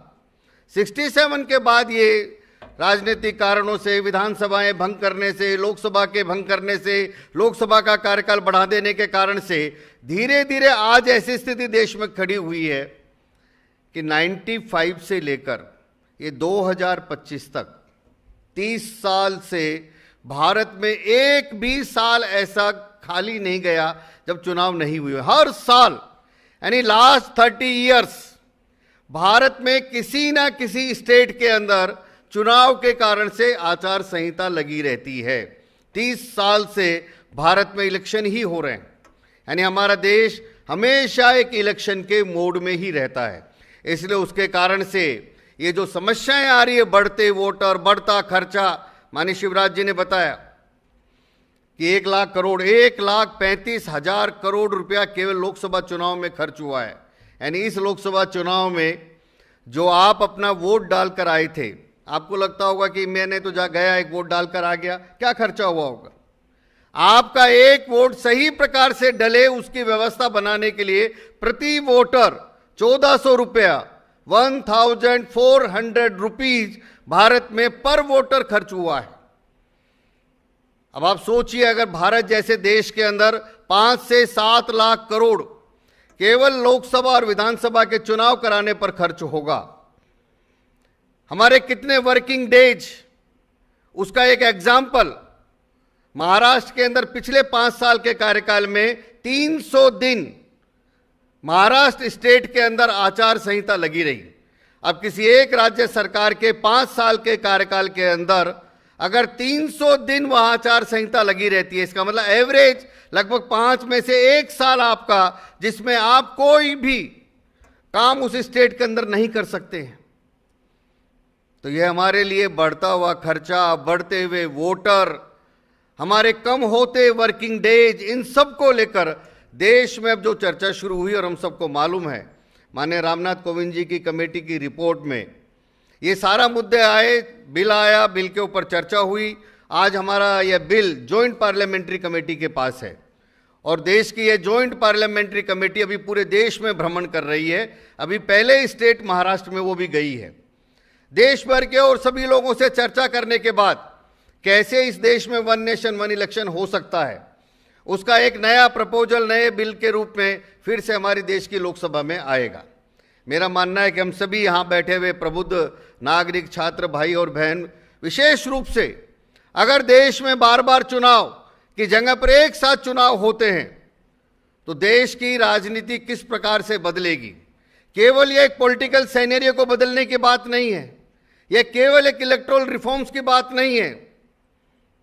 आने वाले दिनों के अंदर एक साथ अगर चुनाव होते हैं तो सबसे ज्यादा फायदा इस देश के अंदर जो होगा, हम सब जानते हैं जब भी चुनाव इस देश में होता है तो राजनीति ज्यादा होती है। जब भी चुनाव होगा तो पॉलिटिक्स होगी, पॉलिटिकल मुद्दे निकलेंगे, पॉलिटिकल आरोप प्रत्यारोप लगेंगे, किसने क्या किया क्या नहीं किया, ये सब बातें चुनाव में एक राजनीतिक एजेंडे के तहत चुनाव में होती हैं। लेकिन जब एक साथ चुनाव होगा तो इस देश में जो सबसे ज्यादा फायदा होगा कि हमारे देश में राजनीति कम होगी और विकास ज्यादा होगा।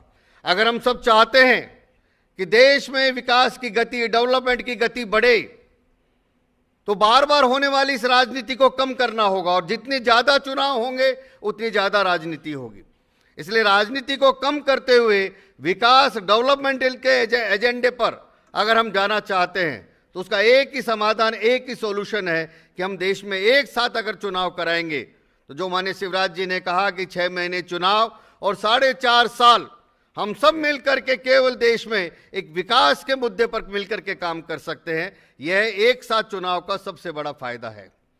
एक साथ चुनाव होने का सबसे बड़ा फायदा और है, हम कई बार मुद्दे करते हैं, हम सब यहाँ लोग बैठे भी सरकारों से अपेक्षा करते हैं, पॉलिटिकल पार्टियों से अपेक्षा करते हैं, हमारे जनप्रतिनिधियों से अपेक्षा करते हैं कि जो सरकार है वो चुनकर आए तो हमारे लिए गुड गवर्नेंस दे। गुड गवर्नेंस देना ये सरकार का काम है, लेकिन गुड गवर्नेंस, सुशासन देने वाली व्यवस्था अगर वो चुनाव कराने में ही इंगेज है तो कैसे इस देश के एक आम आदमी को आप गुड गवर्नेंस दे सकते हैं? हमारे यहाँ का पूरा सिस्टम अगर हमेशा चुनाव के काम में व्यस्त है, हर साल वोटर लिस्ट बनाओ, हर साल वोटर लिस्ट में नाम जोड़ो, हर बार वोटर लिस्ट में नाम हटाने का काम करो, 5 साल में हमेशा एक चुनाव की प्रक्रिया, और केवल लोकसभा विधानसभा नहीं, उसके अलावा और कई प्रकार के चुनाव जो राज्यों में होते हैं, लोकल बॉडी के चुनाव होते हैं, जिला पंचायतों के चुनाव होते हैं, कोऑपरेटिव के चुनाव होते हैं, इन सारे चुनावों को जोड़ लें तो हमारे प्रशासन की व्यवस्था पर कितना दबाव है उस दबाव में से कैसे वो गुड गवर्नेंस दे पाएंगे? हमारी सबकी अपेक्षा है, लेकिन ये एक अनावश्यक जो एक काम के दबाव के कारण से हम उस प्रकार के सुशासन की व्यवस्था को नहीं दे पा रहे हैं। हमारे यहां हर आदमी को लगता है कि हर वेलफेयर की स्कीम हर गरीब व्यक्ति तक पहुंचनी चाहिए, लेकिन पहुंचाने का सिस्टम हमारा अल्टीमेटली कहीं ना कहीं इंगेज है। तो उस प्रकार की वेलफेयर स्कीम्स को नीचे तक पहुंचाने वाला सिस्टम भी इंगेज होने के कारण से वो व्यवस्थाएं भी नीचे तक नहीं पहुंच पाती हैं। ऐसे कई प्रकार के मुद्दे हैं। अगर एक साथ चुनाव होता है तो मैं केवल एक चुनाव का आपको आंकड़ा देता हूं। इस बार 2024 के लोकसभा चुनाव में भारत के अंदर 10 लाख से ज्यादा बूथ हैं। केवल एक लोकसभा चुनाव में 1 करोड़ से ज्यादा लोगों की चुनाव में ड्यूटी लगी है। और केवल ड्यूटी नहीं लगी, उससे पहले ट्रेनिंग से पहले और कई प्रकार की मीटिंग और बाद में चुनाव, काउंटिंग सब कराते हुए हमारे देश की कितनी बड़ी एक मैन पावर जिसको इस सारे गुड गवर्नेंस के काम में लगना है, वेलफेयर स्कीम्स को नीचे तक पहुंचाने का काम करना है, उसके बजाय उसका बहुत बड़ा समय केवल इस इलेक्शन के काम में जा रहा है। इसलिए एक साथ चुनाव होगा तो हम अपना बहुत सारा समय बचाकर हम अपने देश के इन सारे रिसोर्सेज को कोई सही प्रकार से उपयोग कर सकते हैं। यह एक साथ चुनाव होने का एक फायदा ध्यान में आता है। एक साथ चुनाव होने का एक और फायदा है, हम जिस डेमोक्रेसी लोकतंत्र में रहते हैं हम सब विचार करें।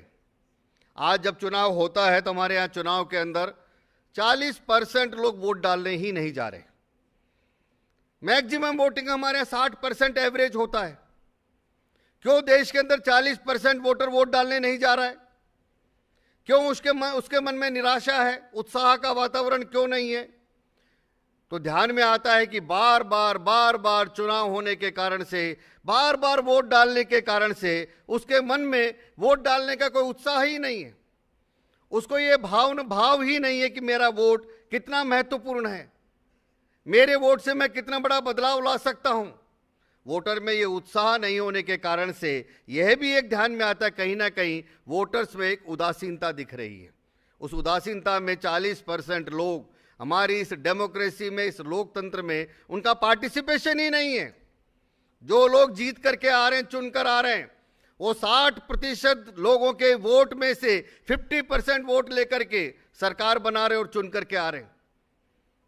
एक्चुअल में 40% लोगों का इस डेमोक्रेसी में पार्टिसिपेशन ही नहीं है। अगर एक बार चुनाव होगा तो शायद हमारा ये जो 40% मतदाता अपना वोट डालने नहीं जा रहा है, इस डेमोक्रेसी में जिसका पार्टिसिपेशन नहीं हो रहा है, उसका उत्साह बढ़ाकर उसको भी इस लोकतंत्र के साथ हम जोड़ सकते हैं। वो भी एक ध्यान में आता है। एक साथ चुनाव होने का एक फायदा और भी है। हमारे यहां पर मीडिया को अगर हम देखते हैं तो दिन भर मीडिया में हर बार चुनाव के कारण से मीडिया में दिन भर केवल राजनीति और चुनाव ही चलता रहता है। हमारे मीडिया में कोई क्रिएटिव, कोई इंस्पायर्ड कहानियां, कोई अच्छे काम देखने को नहीं मिलते। मीडिया के लोगों को भी एक साथ चुनाव होगा तो कम से कम उनको भी राहत मिलेगी और ठीक प्रकार से वो भी समाज के सामने कुछ अच्छे कामों को ला पाएंगे और राजनीति से मुक्त होकर के काम कर पाएंगे। ये मीडिया क्षेत्र के लिए भी एक पॉजिटिव ध्यान में आता है। अगर हम अपने देश के शेयर मार्केट को देखें, हर बार चुनाव होते हैं, जगह जगह के चुनाव होते हैं। कौन किसी स्टेट में जीतेगा हारेगा, इस आधार पर हमारा शेयर मार्केट उठता है और गिरता है। हजारों लाखों लोगों के पैसे केवल एक चुनाव परिणाम के आधार पर डूब जाते हैं। शेयर मार्केट की उठापटक से भी बार बार जो हमारी अर्थव्यवस्था पर इसका प्रभाव पड़ता है, उससे भी हमको मुक्ति मिलेगी। मैं आर्थिक विषय का जानकार नहीं हूं, लेकिन जो जानकार हैं वो लोग कहते हैं कि एक बार चुनाव अगर इस देश में होता है, एक साथ चुनाव होता है, तो इस देश की जीडीपी में 1.5% तक हमारी ये जीडीपी बढ़ने की संभावना है। यानी आज हम जिस स्थिति में खड़े हैं उसमें अगर हमारी 1.5% जीडीपी बढ़ती है, इसका अर्थ है जो हमारा सबका एक लक्ष्य है कि आज दुनिया के हम 5वें स्थान पर 5वीं बड़ी अर्थव्यवस्था भारत बना है। अगर एक साथ चुनाव होता है तो जो हमारा लक्ष्य है कि आने वाले कुछ दिनों के अंदर भारत दुनिया की 3री बड़ी अर्थव्यवस्था बनेगा, तो उसमें एक बहुत बड़ा कारण हमारा ये जीडीपी बढ़ने के साथ साथ उसका एक समाधान एक बार चुनाव होना है। होगा तो हमारी अर्थव्यवस्था को भी एक बहुत बड़ा फायदा होगा। मुझे मालूम नहीं है, लेकिन लोग गणित लगाते हैं कि 5 से 7 लाख करोड़ इस देश के अंदर खर्च हो रहा है चुनाव पर। अगर एक साथ चुनाव होता है तो जो 3-4 लाख करोड़ रुपया हमारे इस देश में चुनाव का बचेगा, मुझे मालूम नहीं, लेकिन आजकल लोग कैलकुलेशन करके कहते हैं कि इतने हम नए 900 से ज्यादा एम्स, यानी भारत के हर जिले में एम्स जैसा हॉस्पिटल खोल सकते हैं। लोग कहते हैं कि इतने हजारों नई ट्रेन हम भारत में चला सकते हैं, हम कितने नए विश्वविद्यालय आने वाले दिनों के अंदर भारत के अंदर बना सकते हैं। यानी हमारे रिसोर्सेस का सही ढंग से अगर उपयोग करेंगे तो जो आज हमारे देश में हम नहीं कर पा रहे हैं, उन सब चीजों को भी बहुत तेजी के साथ में कर पाएंगे। इसलिए यह खर्चा बचाना, समय बचाना, अपने रिसोर्सेस को बचा करके जिस प्रकार के इस देश के लिए हम लगाना चाहते हैं, यानी जो हम सब का एक एजेंडा आने वाले दिनों के अंदर, जो माननीय कुलपति महोदय ने भी कहा कि 2047 का हर जगह पर एक रोड मैप बना है। उस 2047 के रोड मैप तक के लिए हमारे लिए देश में क्या क्या आवश्यक है, अगर उस प्रकार का एक विकसित भारत बनाना है तो भारत में कौन कौन से रिफॉर्म्स हमको करने पड़ेंगे, कौन कौन से ऐसे स्पीड ब्रेकर हैं जो हमारे डेवलपमेंट की उसकी गति को, स्पीड को स्लो कर रहे हैं। तो ऐसे सारे स्पीड ब्रेकर्स को हटाना पड़ेगा, उन सारे हर्डल्स को हटाना पड़ेगा। केवल विकसित भारत की बात करने से भारत विकसित नहीं होगा। अगर वो करना है तो ऐसे सारे नए रिफॉर्म्स को करते हुए वहां तक जाने के लिए हमें अपने देश के रिसोर्सेज का भी सही उपयोग करना पड़ेगा। तब जाकर 2047 में हमारा एक विकसित भारत बनेगा। माननीय शिवराज जी ने आप सबके सामने बहुत सारे विषय रखे हैं, तो मैंने कुछ और उससे हट करके क्या हमारे इसके उपयोग हो सकते हैं। हमारे देश के अंदर जो परिवारवाद की राजनीति है, उस परिवारवाद की राजनीति से भी ये एक साथ चुनाव होने से मुक्ति मिलेगी। नए लोगों को भी बहुत इसमें अवसर मिलने की संभावनाएं हैं। हमारे देश में जो कई बार बार चुनाव के कारण से एक पॉलिसी पैरालिसिस की स्थिति दिखती है, वो पॉलिसी पैरालिसिस की स्थिति से भी हमारा ये देश थोड़ा मुक्त होगा। ऐसे कई प्रकार के एक साथ चुनाव करने से देश में कई फायदे होंगे और मैं मानता हूं देश का एक पॉलिटिकल सिनेरियो तो बदलेगा ही, लेकिन इसके साथ साथ जो मैं अनुभव करता हूं आज कि पूरे भारत में बार चुनाव होने के कारण से हमारे देश के राजनीतिक इस सारे का असर हमारे देश की सामाजिक स्थिति पर भी पड़ रहा है। जब भी चुनाव होते हैं, गांवों में, देहातों में, मोहल्लों में जाकर के आप देखिए, अब लोग केवल राजनीतिक पार्टी और विचार के आधार पर नहीं बट रहे। अब लोग धीरे धीरे उसका असर समाजों के अंदर भी दिख रहा है। ये राजनीतिक वैमनस्यता समाज में धीरे धीरे एक सामाजिक वैमनस्यता के रूप में बढ़ रही है।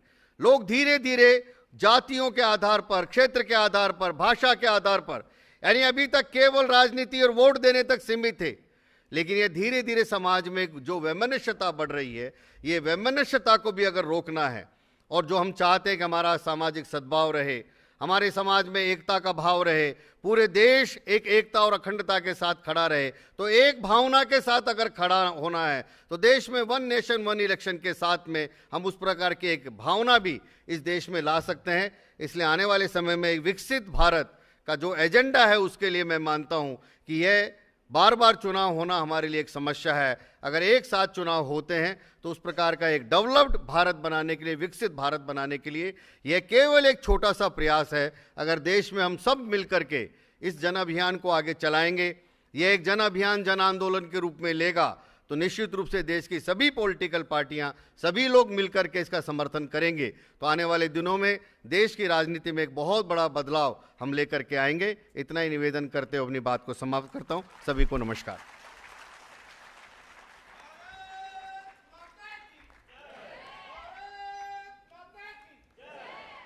बहुत बहुत धन्यवाद श्री सुनील बंसल जी। जिस प्रकार आपने आज के इस विषय पर, एक राष्ट्र एक चुनाव विषय पर, इससे जुड़े हुए सभी, चाहे वो सामाजिक पक्ष हों, चाहे वो आर्थिक पक्ष हों, उसके बारे में जो आपने रोशनी डाली है और साथ साथ उदाहरण भी दिए हैं आपने, साथ साथ उसको एग्जाम्पलीफाई करके एक डेटा के साथ जो आपने प्रस्तुत किया है बात को, मुझे लगता है कि हमारे सभी यहाँ पे जो कन्वेंशन सेंटर में हमारे स्टूडेंट्स हैं और जो रीजनल सेंटर्स में जो हमारे छात्र और हमारे जो इग्नू फैमिली के लोग सुन रहे हैं, वो सब इस विषय से भली भांति परिचित हुए होंगे। हमने इस कार्यक्रम को क्वेश्चनर होगा, हाँ, जो एक मास कनेक्ट है, इसको रीइंफोर्स करने के लिए हमारे रीजनल सेंटर्स पे जो लोग सुन रहे हैं, इसको छात्र सुन रहे हैं, उनके कुछ सवाल हैं सर, वो मैं चाहूँगा कि वो आपसे जुड़ें और वो आप उनका जवाब दें। पहले मैं आग्रह करता हूँ आरसी भोपाल से। आरसी भोपाल, आशा है आप हमसे कनेक्टेड हैं।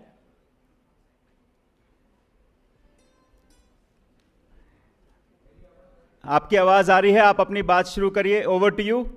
जी, माननीय मंत्री जी और आदरणीय सुनील बंसल जी, सादर प्रणाम। आपके उद्बोधन से हम सभी कृतार्थ हुए। राष्ट्रीय स्तर के इतने महत्वपूर्ण विषय को आपने अत्यंत सरलता से व्यक्त किया। क्षेत्रीय केंद्र भोपाल के करीब 20,000 से भी ज़्यादा विद्यार्थियों, शैक्षिक सलाहकारों तथा पदाधिकारियों ने इस कार्यक्रम को विभिन्न माध्यमों से देखा। आपके संदेश को हम मध्य प्रदेश के सुदूर अंचलों तक प्रसारित करने हेतु कृत संकल्पित हैं। हमारे साथ कुछ विद्यार्थी हैं जो कि क्षेत्रीय केंद्र में उपस्थित हैं और वो मान्यवर से प्रश्न पूछना चाहें। जी, माननीय मंत्री जी को मेरा सादर प्रणाम। मैं अर्चना राजपूत, आरसी सेंटर भोपाल से। मंत्री जी से मेरा सवाल ये है कि बार बार चुनाव होने से नीतिगत निरंतरता और शासन में किस प्रकार की बाधाएं उत्पन्न हो सकती हैं?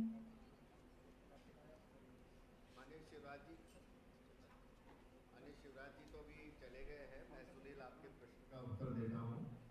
आपने पूछा है कि बार बार चुनाव होने के कारण से कैसे हमारी पॉलिसी और शासन में हमारी दिक्कत आती है। तो हम सबको मालूम है, बार बार कोड ऑफ कंडक्ट के कारण से कितने दिन तक हमारे यहाँ आचार संहिता लगी रहती है। तो हर सरकार जब भी चुनाव आते हैं तो सामान्यतः कई निर्णय लेने में उनको समस्या रहती है। वो निर्णय पब्लिक के इंटरेस्ट में है या नहीं है। तो केवल पब्लिक के इंटरेस्ट में या चुनाव को ध्यान में रख करके निर्णय लिए जाते हैं, जिसके कारण से एक कई बार अच्छी पॉलिसी होते हुए भी लेकिन वोटर नाराज ना हो, इसलिए उसको उस समय लागू नहीं करते हैं। तो ये भी एक पॉलिसी में, जो मैंने कहा, पॉलिसी पैरालिसिस की स्थिति आती है, वो एक समस्या है। और शासन में जो आपने कहा, कितना समय शासन का केवल चुनाव के काम में ही जाता है। वोटर लिस्ट बनाना, हर साल वोटर लिस्ट बनाना, हर चुनाव की वोटर लिस्ट बनाना, ये भी एक बड़ा मुद्दा है। तो माननीय प्रधानमंत्री जी ने जो कहा है कि वन वोटर लिस्ट, यानी एक ही वोटर लिस्ट होगी पूरे देश में, चाहे कोई सा भी चुनाव हो। अभी तो हर चुनाव की एक वोटर लिस्ट बनती है। तो यह जो हमारे शासन का बहुत सारा समय उसमें जाता है। तो सबसे ज्यादा फायदा ये होगा कि शासन में काम करने वाले लोगों का समय बचेगा, तो वो फिर जो मैंने गुड गवर्नेंस की बात कही है, वो भी उस दिशा में काम कर पाएंगे। बहुत बहुत धन्यवाद सर। आरसी भोपाल, हम एक रीजनल सेंटर से सिर्फ एक सवाल ले रहे हैं। डॉक्टर पांडे, आपका बहुत बहुत धन्यवाद। अब हम जा रहे हैं RC Kolkata. RC Kolkata, over to you.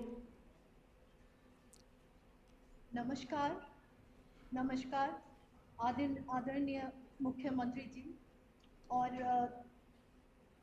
Sunil Bansal जी। आपका जो ये भाषण, आपके इतने क्लियर और it was so very enlightening for all our learners out here. On behalf of Kolkata Regional Center, I would like to congratulate you and also appreciate the clarity with which you have laid down the briefest points which we need as a nation to understand. I would like to lay the floor before two of our learners who are here to raise the question. Megha, she will be putting up the question to you, sir. Thank you. My question to you is, can one nation, one election help to curb the misuse of money and muscle power in elections by digitization of electoral process? आपने कहा है मेधा जी, क्या इससे misuse जो पैसे का और muscle power का होता है, एक साथ चुनाव होने से, जो मैंने कहा कि स्वाभाविक रूप से एक साथ चुनाव होगा तो देश का बहुत बड़ा पैसा रिसोर्सेज इससे बचेगा। एक साथ चुनाव होने से स्वाभाविक रूप से हमारा खर्चा तो आधा होगा ही। कैंडिडेट के भी उड़ीसा में जैसे हमने देखा कि एक ही हैंडबिल से एमपी और एमएलए दोनों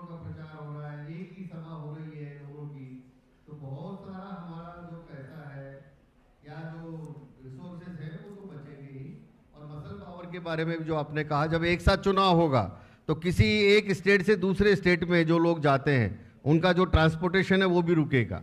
तो लोकलाइज्ड ही चुनाव लड़ाने वाले लोग अपने ही एरिया में जब इंगेज रहेंगे तो ऐसी जो मसल्स पावर दूसरी जगह जा कर के चुनाव में अदर कैंडिडेट्स की मदद करती है वो भी शायद इससे रुकेगा। वो लोकल ही अपने इंगेज रहेंगे तो उसका भी एक लाभ हमको होगा। तो चुनाव प्योर ढंग से होंगे, निष्पक्ष तरीके से होंगे। अभी चुनाव कहीं पर होता है, दूसरी जगह होता है, तो यहाँ से चुनाव पूरा कराने के बाद दूसरी जगह लोग पहुँच जाते हैं, तो वो भी एक साथ चुनाव होने से हमें थोड़ी समस्या से मुक्ति मिलेगी। RC Kolkata, thank you very much. Just one question from your side. Now we will go to RC Madurai. RC Madurai, over to you. You may ask the question from our speaker, Sunil Bansal ji. Good afternoon, sir. Honorable Minister, sir. Good afternoon. I am Dr. S. Vijay Raghavan, RDIC at RC Madurai, Tamil Nadu. Your lecture was very great, interesting and informative pertaining to One Nation, One Election agenda. IGNOU Regional Center Madurai is having total 19 districts under southern Tamil Nadu places. It is mostly serving the rural population of southern district. And we have two students interacting with the Honorable Minister, sir, regarding this One Nation, One Election agenda. Namely, Mr. L. Yamini Bala, a MSc student, and Mrs. G.B. Priyadarshini, BSc IT. So over to our student. Honorable Minister, sir, Vanakkam. I am Yamini Bala, MSc student. I have a question regarding to One Nation, One Election. And the question is, in a diverse and federal country like India, how feasible is the idea of One Nation and One Election?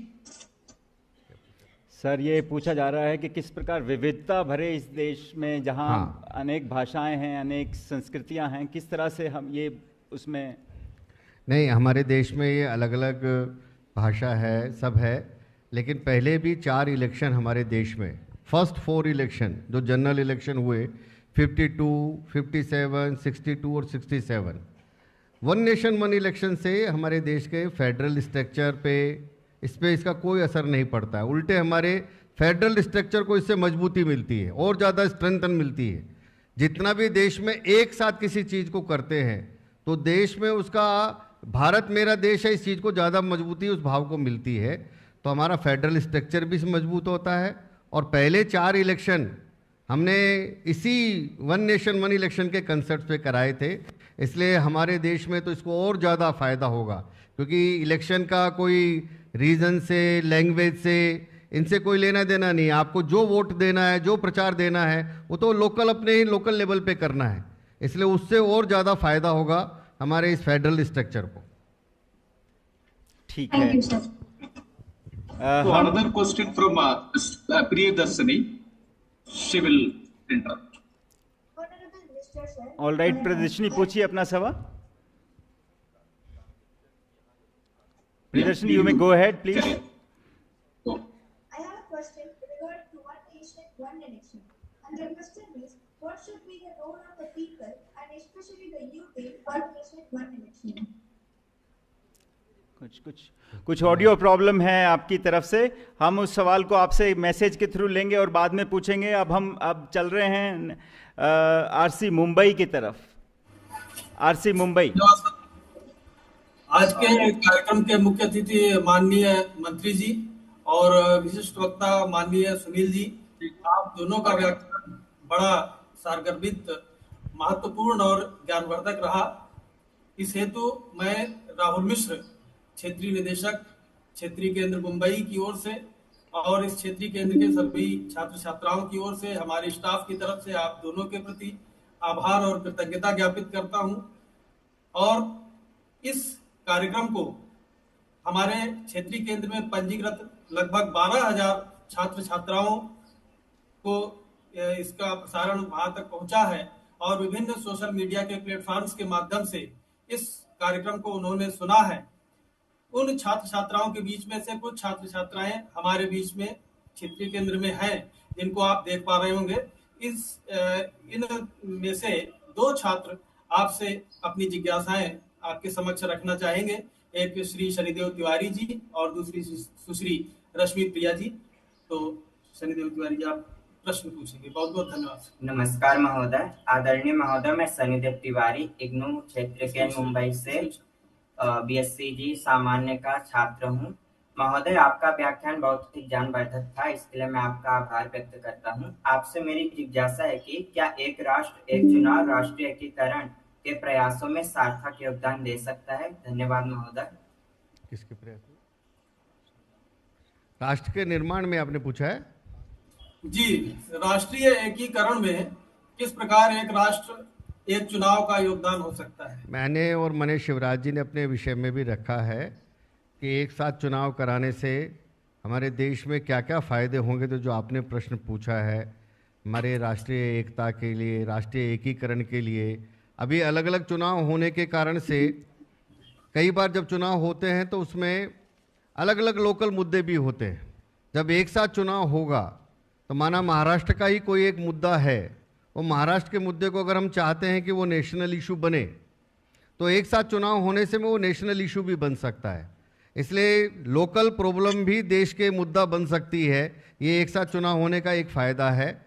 इसलिए अगर एक साथ चुनाव होंगे तो हम एक बेहतर समन्वय के साथ, बेहतर कोऑर्डिनेशन के साथ स्टेट का और सेंट्रल के दोनों इशू को ठीक प्रकार से हैंडल कर पाएंगे। एक साथ चुनाव होगा, एक साथ सरकार बनेगी तो बेहतर कोऑर्डिनेशन के साथ में डेवलपमेंट भी कर पाएंगे। आज अलग अलग चुनाव होने के कारण से हर सरकार का अपना अलग अलग एजेंडा होता है। मेरा सरकार का अलग 5 साल का कार्यकाल है, सेंट्रल का अलग 5 साल का कार्यकाल है। तो सेंट्रल गवर्नमेंट को भी जो स्कीम्स इम्प्लीमेंट करनी है तो वो भी अपने एक टाइम पीरियड में स्टेट के साथ बेटर कोऑर्डिनेशन कर पाएगी। तो देश के डेवलपमेंट के लिए जो आपने एकीकरण के लिए कहा या जिस भी मुद्दे के लिए कहे, वो अल्टीमेटली देश के उसके लिए बहुत फायदेमंद ये एक साथ चुनाव होना है। धन्यवाद, धन्यवाद आरसी मुंबई। अब हम सर एक सवाल हमारा भी है। माननीय महोदय, मैं रश्मि प्रिया हूँ, मैं साइकोलॉजी की स्टूडेंट हूँ। मेरा एक सवाल है, इस प्रणाली के लागू होने पर वोटर की भागीदारी और चुनाव की जागरूकता पर क्या प्रभाव पड़ेगा?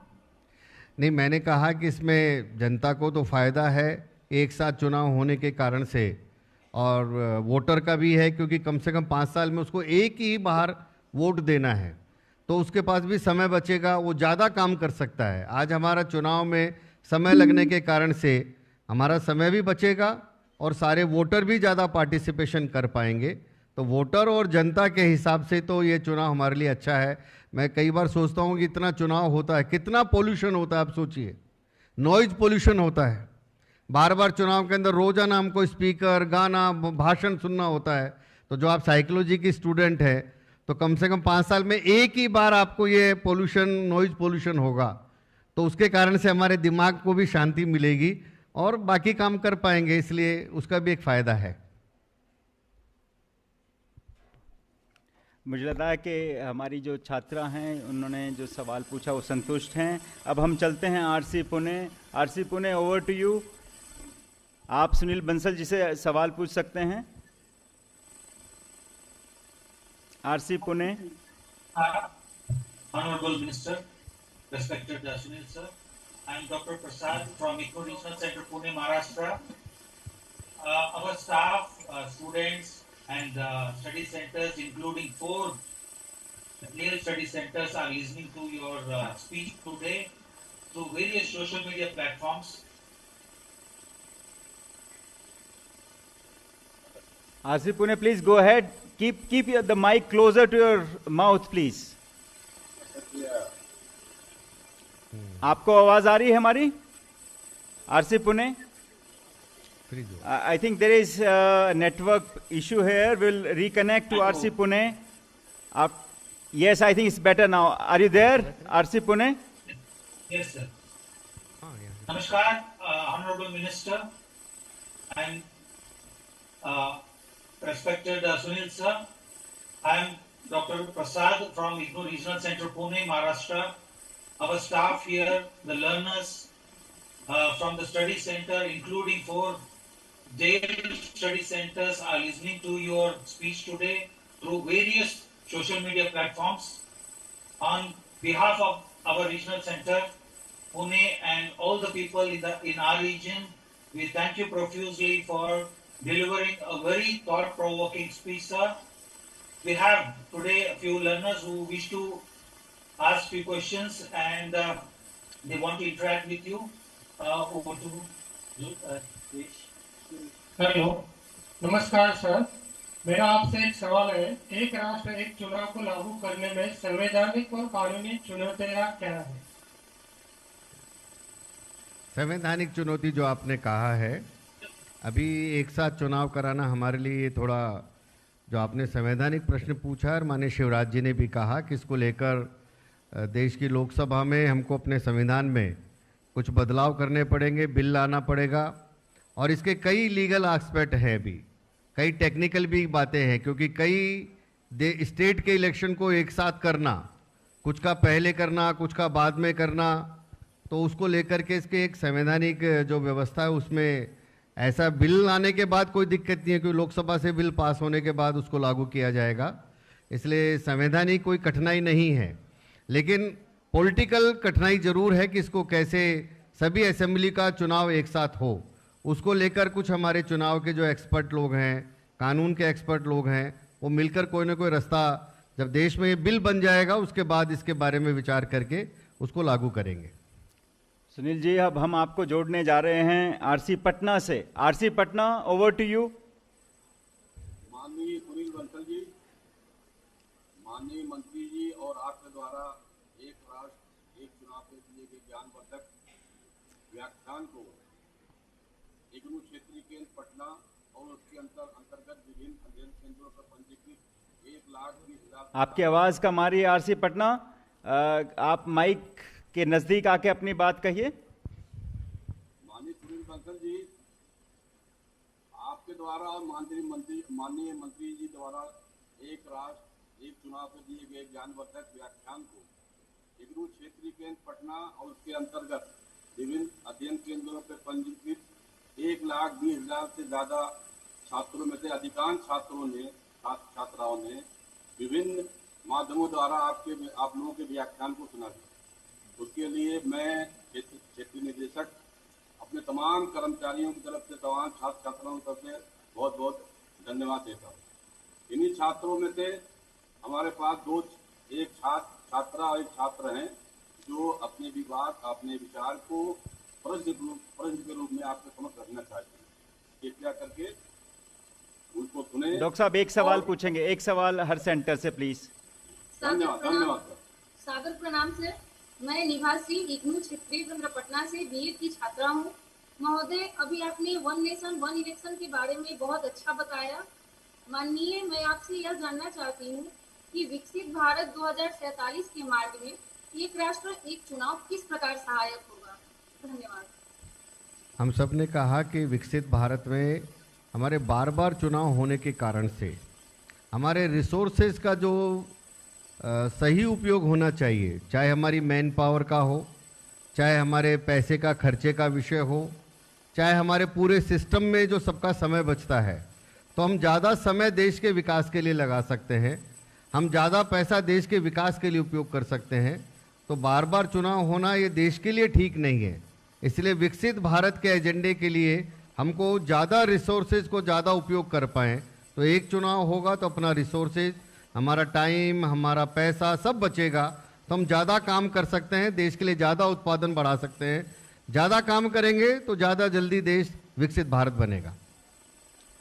सुनील जी, आप इस बात से सहमत होंगे कि ये जो वन नेशन वन इलेक्शन की जो बात कर रहे हैं, तो आज वन लेक्चर और वन नेशन भी हो गया साथ साथ। आप देश के हमारे हर क्षेत्र से जुड़ चुके हैं। और जो अभी आरसी पटना से हमारी बात हुई है, 1,20,000 स्टूडेंट्स हैं हमारे पास वहाँ, और वो यहाँ पे आपको स्क्रीन पे विजिबिलिटी कम रहेगी, पर सोशल मीडिया जो हमारा है, यूट्यूब, जिसमें हमारे पास फेसबुक है, एक्स है, और हमारे जो ज्ञान दर्शन ज्ञानवाणी के जो प्लेटफॉर्म्स हैं, उन पे आपसे लोग जुड़े हुए हैं सर।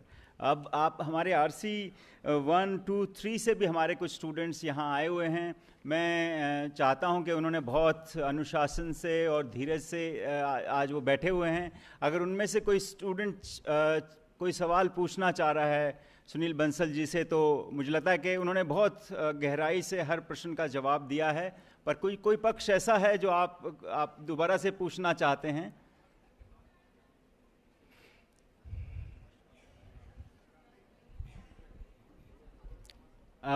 माइक ले जाइए स्टूडेंट्स के पास। हाँ, आप हाथ खड़ा करेंगे, आपके पास जो भी प्रश्न है आगे हैं।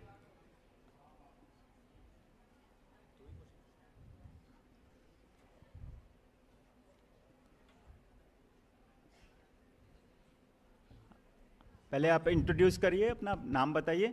हेलो, माननीय सुनील जी और सभी लोगों को प्रणाम जो स्टेज पर हैं। मेरा नाम ऋतुराज ठाकुर है और मैं इंडियन फिल्म इंडस्ट्री में एक्टर के तौर पे काम करता हूं और मैं इग्नू में BCA कर रहा हूं। और कुछ ही महीनों पहले मुझे प्रधानमंत्री श्री नरेंद्र मोदी जी से मिलने का मौका प्राप्त हुआ था। उनसे मैंने एक प्रश्न किया था कि जैसे one nation one election policy के रिगार्डिंग मैंने एक प्रश्न किया था कि जैसे अभी कहीं भी रोड बनते हैं या कहीं भी कुछ होता है तो पहले क्या होता था कि पाइपलाइंस वगैरह के काम बाद में होते थे, तो उसके कारण जो है जनता को बहुत दिक्कत आती थी, बहुत दिक्कतों का सामना करना पड़ता था। पर अब उनके ऑर्गेनाइजेशन की जो स्ट्रेटजीज़ होती हैं वो बहुत अच्छी होती हैं शुरुआत से ही, जब से वो प्रधानमंत्री से पहले जब वो मुख्यमंत्री थे तभी से। तो मैं ये जानना, अभी जैसे वन नेशन वन इलेक्शन की पॉलिसी है, उसी तरह से अगर हम सब अपने ज़िंदगी में भी एक ऑर्गेनाइजेशन ले आए तो मुझे लगता है हम सबका जीवन बेहतर हो जाएगा। जैसे मेरी उम्र अभी 19 साल है, तो अभी से मैं आपसे बहुत प्रेरित हूँ, मैंने आपके काम को बहुत क्लोजली ऑब्जर्व किया है। मैं जानना चाहता हूँ कि हम सब, जैसे हमारी लाइफ कई बार बिखर जाती है तो हम लोग जो हैं चीज़ों को मतलब समेट नहीं पाते हैं, हम लोग चीज़ों को एक साथ हम क्या नाम है लाइन अप नहीं कर पाते हैं, स्ट्रेटेजाइज नहीं कर पाते हैं। तो मैं ये जानना चाह रहा था कि उसके लिए मोटिवेशन कहाँ से लाएं, और ऊपर से जो क्रिटिसिज्म होता है, जैसे आप पॉलिटिकल लोग हैं तो आप लोगों को बेहतर पता है कि क्रिटिसिज्म्स को कैसे हैंडल करना है, किस तरह से उनको रिवाइज करना है, उनको रिप्लाई करना है। और एक्टर्स में कई बार क्या होता है कि हम लोग को कह दिया जाता है बस ये काम करो, बस निकल जाओ, अभी तुम जूनियर हो, अभी तुम्हारा। बहुत अच्छी बात है, आप संक्षिप्त में बात कहिए, मुझे लगता है उनको समझ में आया, वो जवाब देंगे। बस मेरा यही था कि आप जिस तरह इलेक्शन को ऑर्गेनाइज किया जा रहा है उसी तरह हम अपनी पर्सनल लाइफ को कैसे ऑर्गेनाइज कर सकते हैं। Thank you. आपसे इतने प्रभावित हुए हैं सर कि आपने जीवन के बारे में आपसे सवाल पूछना चाह रहे हैं हमारे छात्र। अच्छा काम करेंगे तो ये मान के चलिए क्रिटिसिज्म होगा ही, तो अच्छा काम करते रहना है। क्रिटिसिज्म करने वाले क्रिटिसिज्म करते रहते हैं, ज़्यादा उसकी ओर ज़्यादा ध्यान नहीं देना है, नहीं तो हम उसमें से फिर थोड़ा हमारा ध्यान भटक जाता है। तो हम जिस काम को लेकर अपना गोल है, अपना लक्ष्य है, उसको अगर फोकस करेंगे तो फिर हमारा ध्यान इधर उधर नहीं होगा, हम अपने फोकस पर काम कर पाएंगे। और क्रिटिसिज्म तो चलता रहेगा, ये हमेशा नियम है। Thank you.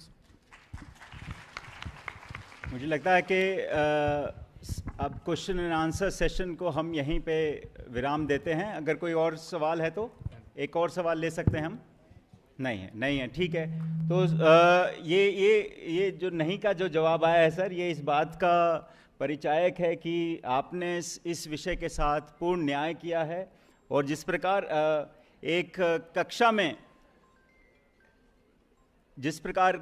में जैसे होता है कि एक टीचर लेक्चर देता है और उसके बाद सवाल होते हैं, ये उसी तरह से एक सेशन रहा। और इस विषय के सभी पक्षों के ऊपर, चाहे वो सामाजिक हो, आर्थिक हो, एक विश्व से जुड़े हुए किस तरह से हम दूसरे कंट्रीज से सीख सकते हैं, इस बारे में आपने बहुत गहन, बहुत विस्तृत रूप में डेटा के साथ बताया है। और हम इस बात को कह सकते हैं कि जो आज का कार्यक्रम है, आज की जो ये एक्सचेंज ऑफ ओपिनियंस है, आइडियाज़ है, ये सफल रहा है।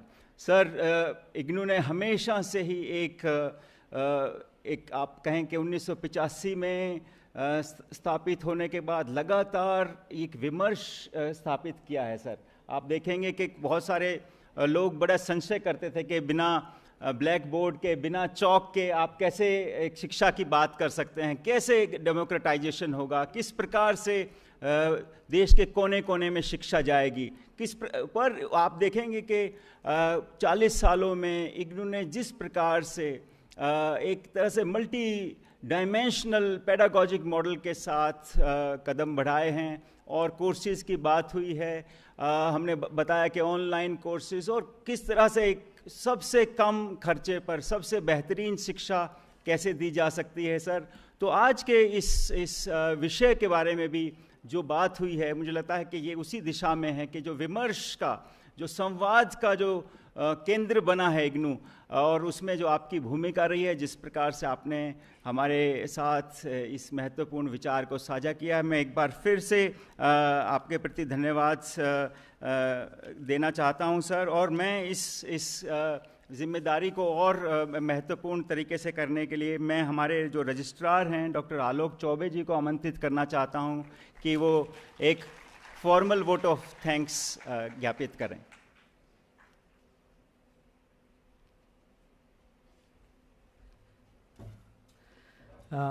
मैं फॉर्मल तो नहीं, थोड़ा इनफॉर्मल ही रहता हूँ जनरली वोट ऑफ थैंक्स में। मैं सबसे पहले शुरुआत करूँगा कि आज जो हमारे यहाँ एक विलक्षण व्यक्तित्व के धनी माननीय शिवराज सिंह जी आए, वो मध्य प्रदेश के लंबे समय तक मुख्यमंत्री भी रहे और मैं भी काफ़ी समय भोपाल में रहा हूँ। तो मैं एक साक्ष्य के रूप में एक दो बातें ज़रूर उनकी आपके सामने रख दूँगा। आज हम जिस दौर से गुजर रहे हैं, वहाँ एक परिवार में 4 लोगों को भी नातों की डोर से बांध के रखना बहुत कठिन होता है, हम ये महसूस करते हैं। ऐसे समय में एक व्यक्ति द्वारा पूरे प्रदेश के, मध्य प्रदेश के लगभग आप देखें 8 करोड़ लोगों का परिवार गूंथना एक अपने आप में बहुत बड़ी बात है। आप ये देखिए कि आते से ही उन्होंने संबोधन किया, मेरे प्रिय भांजे भांजियों। तो हर किसी के साथ उनका रिश्ता, बच्चे हैं, मेधावी हैं तो भांजे भांजियों। अगर कोई गरीब बच्चे ने आके उनसे ये कहा कि मामा ही संबोधित करते थे, मैंने उनका राइटिंग में तक देखा है बच्चों का उनको लिखे गए पत्र, क्योंकि मैं भी वहाँ पे एजुकेशन से जुड़ा था। करीब 3000 कॉलेजों की हम लोग फीस फिक्स करते थे, तो ये सारी चीज़ें बच्चों के जो कन्वर्शंस थे हमको आते थे। तो अगर किसी ने कहा कि मैं होशियार हूँ, मेरा एडमिशन हो गया, मैं फ़ीस नहीं दे पाता, तो जनरली हमारे पास कोई बच्चा आता है तो हम उसकी प्रॉब्लम किसी न किसी तरह से दूर कर देते हैं। लेकिन अंतर एक सामान्य व्यक्तित्व और एक विलक्षण व्यक्तित्व का देखिए, वो उनने कहा ठीक है, बोले तुम्हारे साथ ऐसी समस्या है, ये मैं दूर करूँगा, लेकिन वो ऐसे दूर नहीं करूँगा क्योंकि मेरे पूरे प्रदेश भर में भांजे भांजियाँ हैं। तो वो पूरी मेधावी छात्र योजना ले आए, तो सारे बच्चों को उनने कवर किया। ये अंतर होता है एक सामान्य व्यक्तित्व, एक विलक्षण व्यक्तित्व का। चाहे कोई बच्चियों के बारे में सुना, भ्रूण हत्या, तो कन्या अभिभावक योजना, लाडली लक्ष्मी योजना, लाडली बहना योजना, तो किसी के भाई के रूप में उन्होंने नाता बनाया, किसी को भांजे भांजियों के रूप में बनाया, कन्यादान करके अभिभावक के रूप में भांजा बनाया, और एक पूरे प्रदेश को एक परिवार के रूप में गूंथना अपने आप में एक बहुत बड़ा विलक्षण व्यक्तित्व होता है। और साथ साथ संवेदनशीलता, एक तो दूरदर्शिता है कि एक व्यक्ति की समस्या पूरे में इंटीग्रेट करके उसको समूल दूर करना सारे बच्चों को लेके। दूसरी चीज़ है कि संवेदनशीलता के उस चीज़ को संवेदनशीलता के साथ करना। उसके बाद मैं उनकी कठोरता का भी आपको एक जिक्र करना चाहूँगा कि अगर कोई योजना में किसी बच्चे का पैसा सही जगह नहीं पहुँचा और वो बात अगर उन तक पहुँच गई, तो आप मान के चलिए कि किसी ना किसी अधिकारी का सस्पेंशन पक्का है। तो एक कठोरता, संवेदनशीलता, दूरदर्शिता का जो विलक्षण उनमें व्यक्तित्व है, आज वो हमारे बीच उपस्थित हुए और उनके भाषण से, आप उनके उद्बोधन से आप स्वयं समझ गए होंगे उनमें कितना अपनापन है, कितना सादगी है। तो मैं ये समझता हूँ कि ऐसा व्यक्तित्व अगर वन नेशन वन इलेक्शन को अगर लीड कर रहे हैं, तो बहुत अल्प समय में ये चीज़ सारे राष्ट्र में, सारी जनता को, ये सारे लोग एक होके इसके पक्ष में आ जाएंगे। और हम ये जानते हैं कि अगर राष्ट्र की पूरी पब्लिक एक हो जाती है तो विपक्ष को भी मजबूरी में साथ देना ही पड़ता है। तो अपने आप ये समस्या, कानूनी और संवैधानिक समस्या अपने आप खत्म हो जाएगी। तो सर्वप्रथम मैं आज के जो मुख्य अतिथि माननीय शिवराज सिंह जी का प्रति अपना कोटि कोटि धन्यवाद प्रस्तुत करता हूँ। बहुत बहुत धन्यवाद। और मैं उनकी पूरी टीम को भी धन्यवाद देता हूँ जिन्होंने उनको यहाँ लाने में हम लोग का मदद की और हमारे इग्नो में उनको लाके यहाँ बुलाया और हमारे बीच उनके उद्बोधन का अमृतपान कराया। हमारे बीच उपस्थित जो अन्य मुख्य अतिथि हैं वो हैं सुनील बंसल जी हैं। हमने उनको सुना, हम जानते हैं कि एक संगठनकर्ता के रूप में उनकी अमिट छवि है, एक नीतिकार के रूप में उनकी अमिट छवि है। इसीलिए विभिन्न राज्य में चुनाव के प्रति क्या रणनीति होना चाहिए, उसमें ये हमेशा अग्रणी भूमिका निभाते हैं। इस महत्वपूर्ण मिशन में भी आप अगर एक रणनीतिकार के रूप में अगर जुड़े हुए हैं, हम ये मानते हैं कि ये मिशन बहुत अल्प समय में अपनी उपलब्धि को प्राप्त करेगा। तो मैं आपके प्रति भी अब इग्नो परिवार की ओर से कोटि कोटि धन्यवाद व्यक्त करता हूं। सर, आप आए और आपने हमको अपने उद्बोधन और सारे छात्रों की जिज्ञासा, मतलब जिज्ञासा का एक बड़ा अच्छा तो उदाहरण ये भी मिला कि अपना व्यक्तिगत कुछ बिंदु से हट के वन नेशन वन इलेक्शन से हट के भी प्रश्न कुछ पूछे गए, क्योंकि उनके द्वारा दिए गए जवाब इतने सटीक और इतने संतुष्टिकारक थे कि लोगों ने दूसरे ढंग से भी उसको लिया। और पूरा इग्नो परिवार न केवल जो यहाँ उपस्थित हैं, वो लाखों की संख्या में जो हमारे पूरे देश भर में उपस्थित हैं, सभी ने इस पर्टिकुलर इस मिशन के बारे में बारीकी से समझा। तो इस मिशन को बहुत बारीकी से समझाने के लिए सर आपका बहुत बहुत धन्यवाद। एक बार मैं आपके प्रति धन्यवाद इग्नो परिवार की ओर से व्यक्त करता हूँ।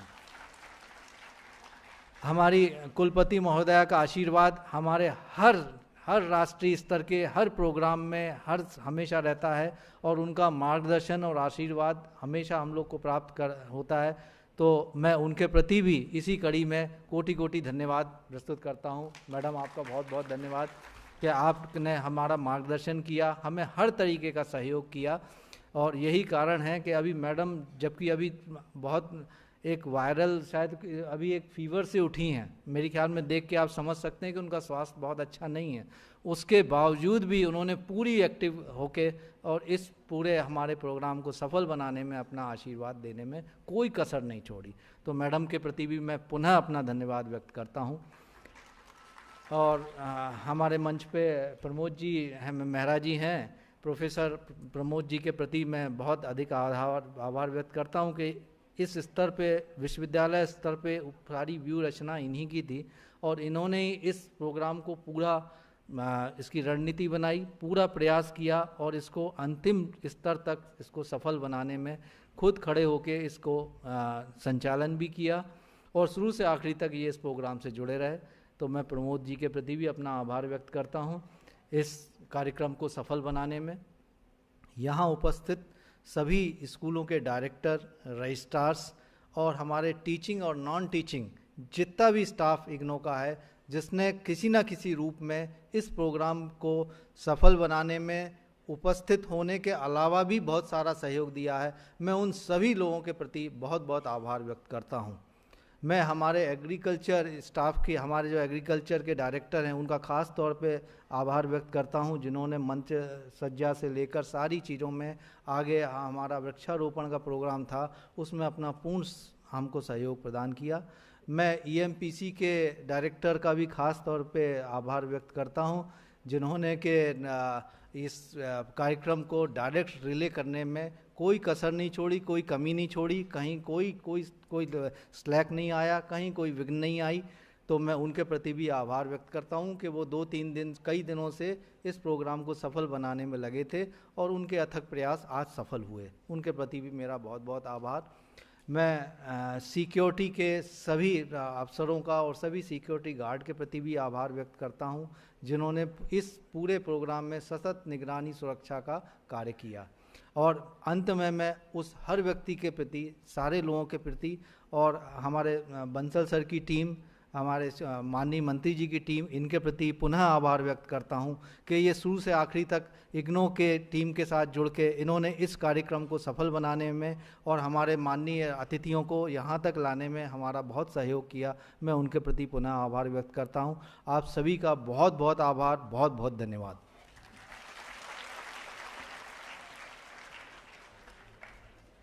Doctor Choubey, thank you. इसमें मैं नाम लेना चाहता हूं मनोरमा जी का, डॉक्टर मनोरमा जी जो आरएसडी डायरेक्टर हैं। उन्होंने बहुत जी जान लगा के इसमें भूमिका निभाई है।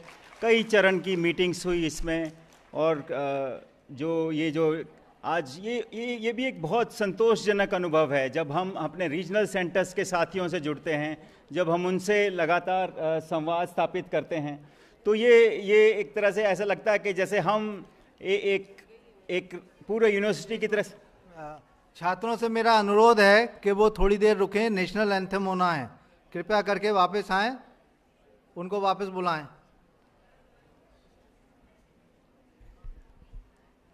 आपने इतना धीरज दिखाया, अनुशासन दिखाया है, बस हम अब EMPC से रिक्वेस्ट करेंगे कि नेशनल एंथम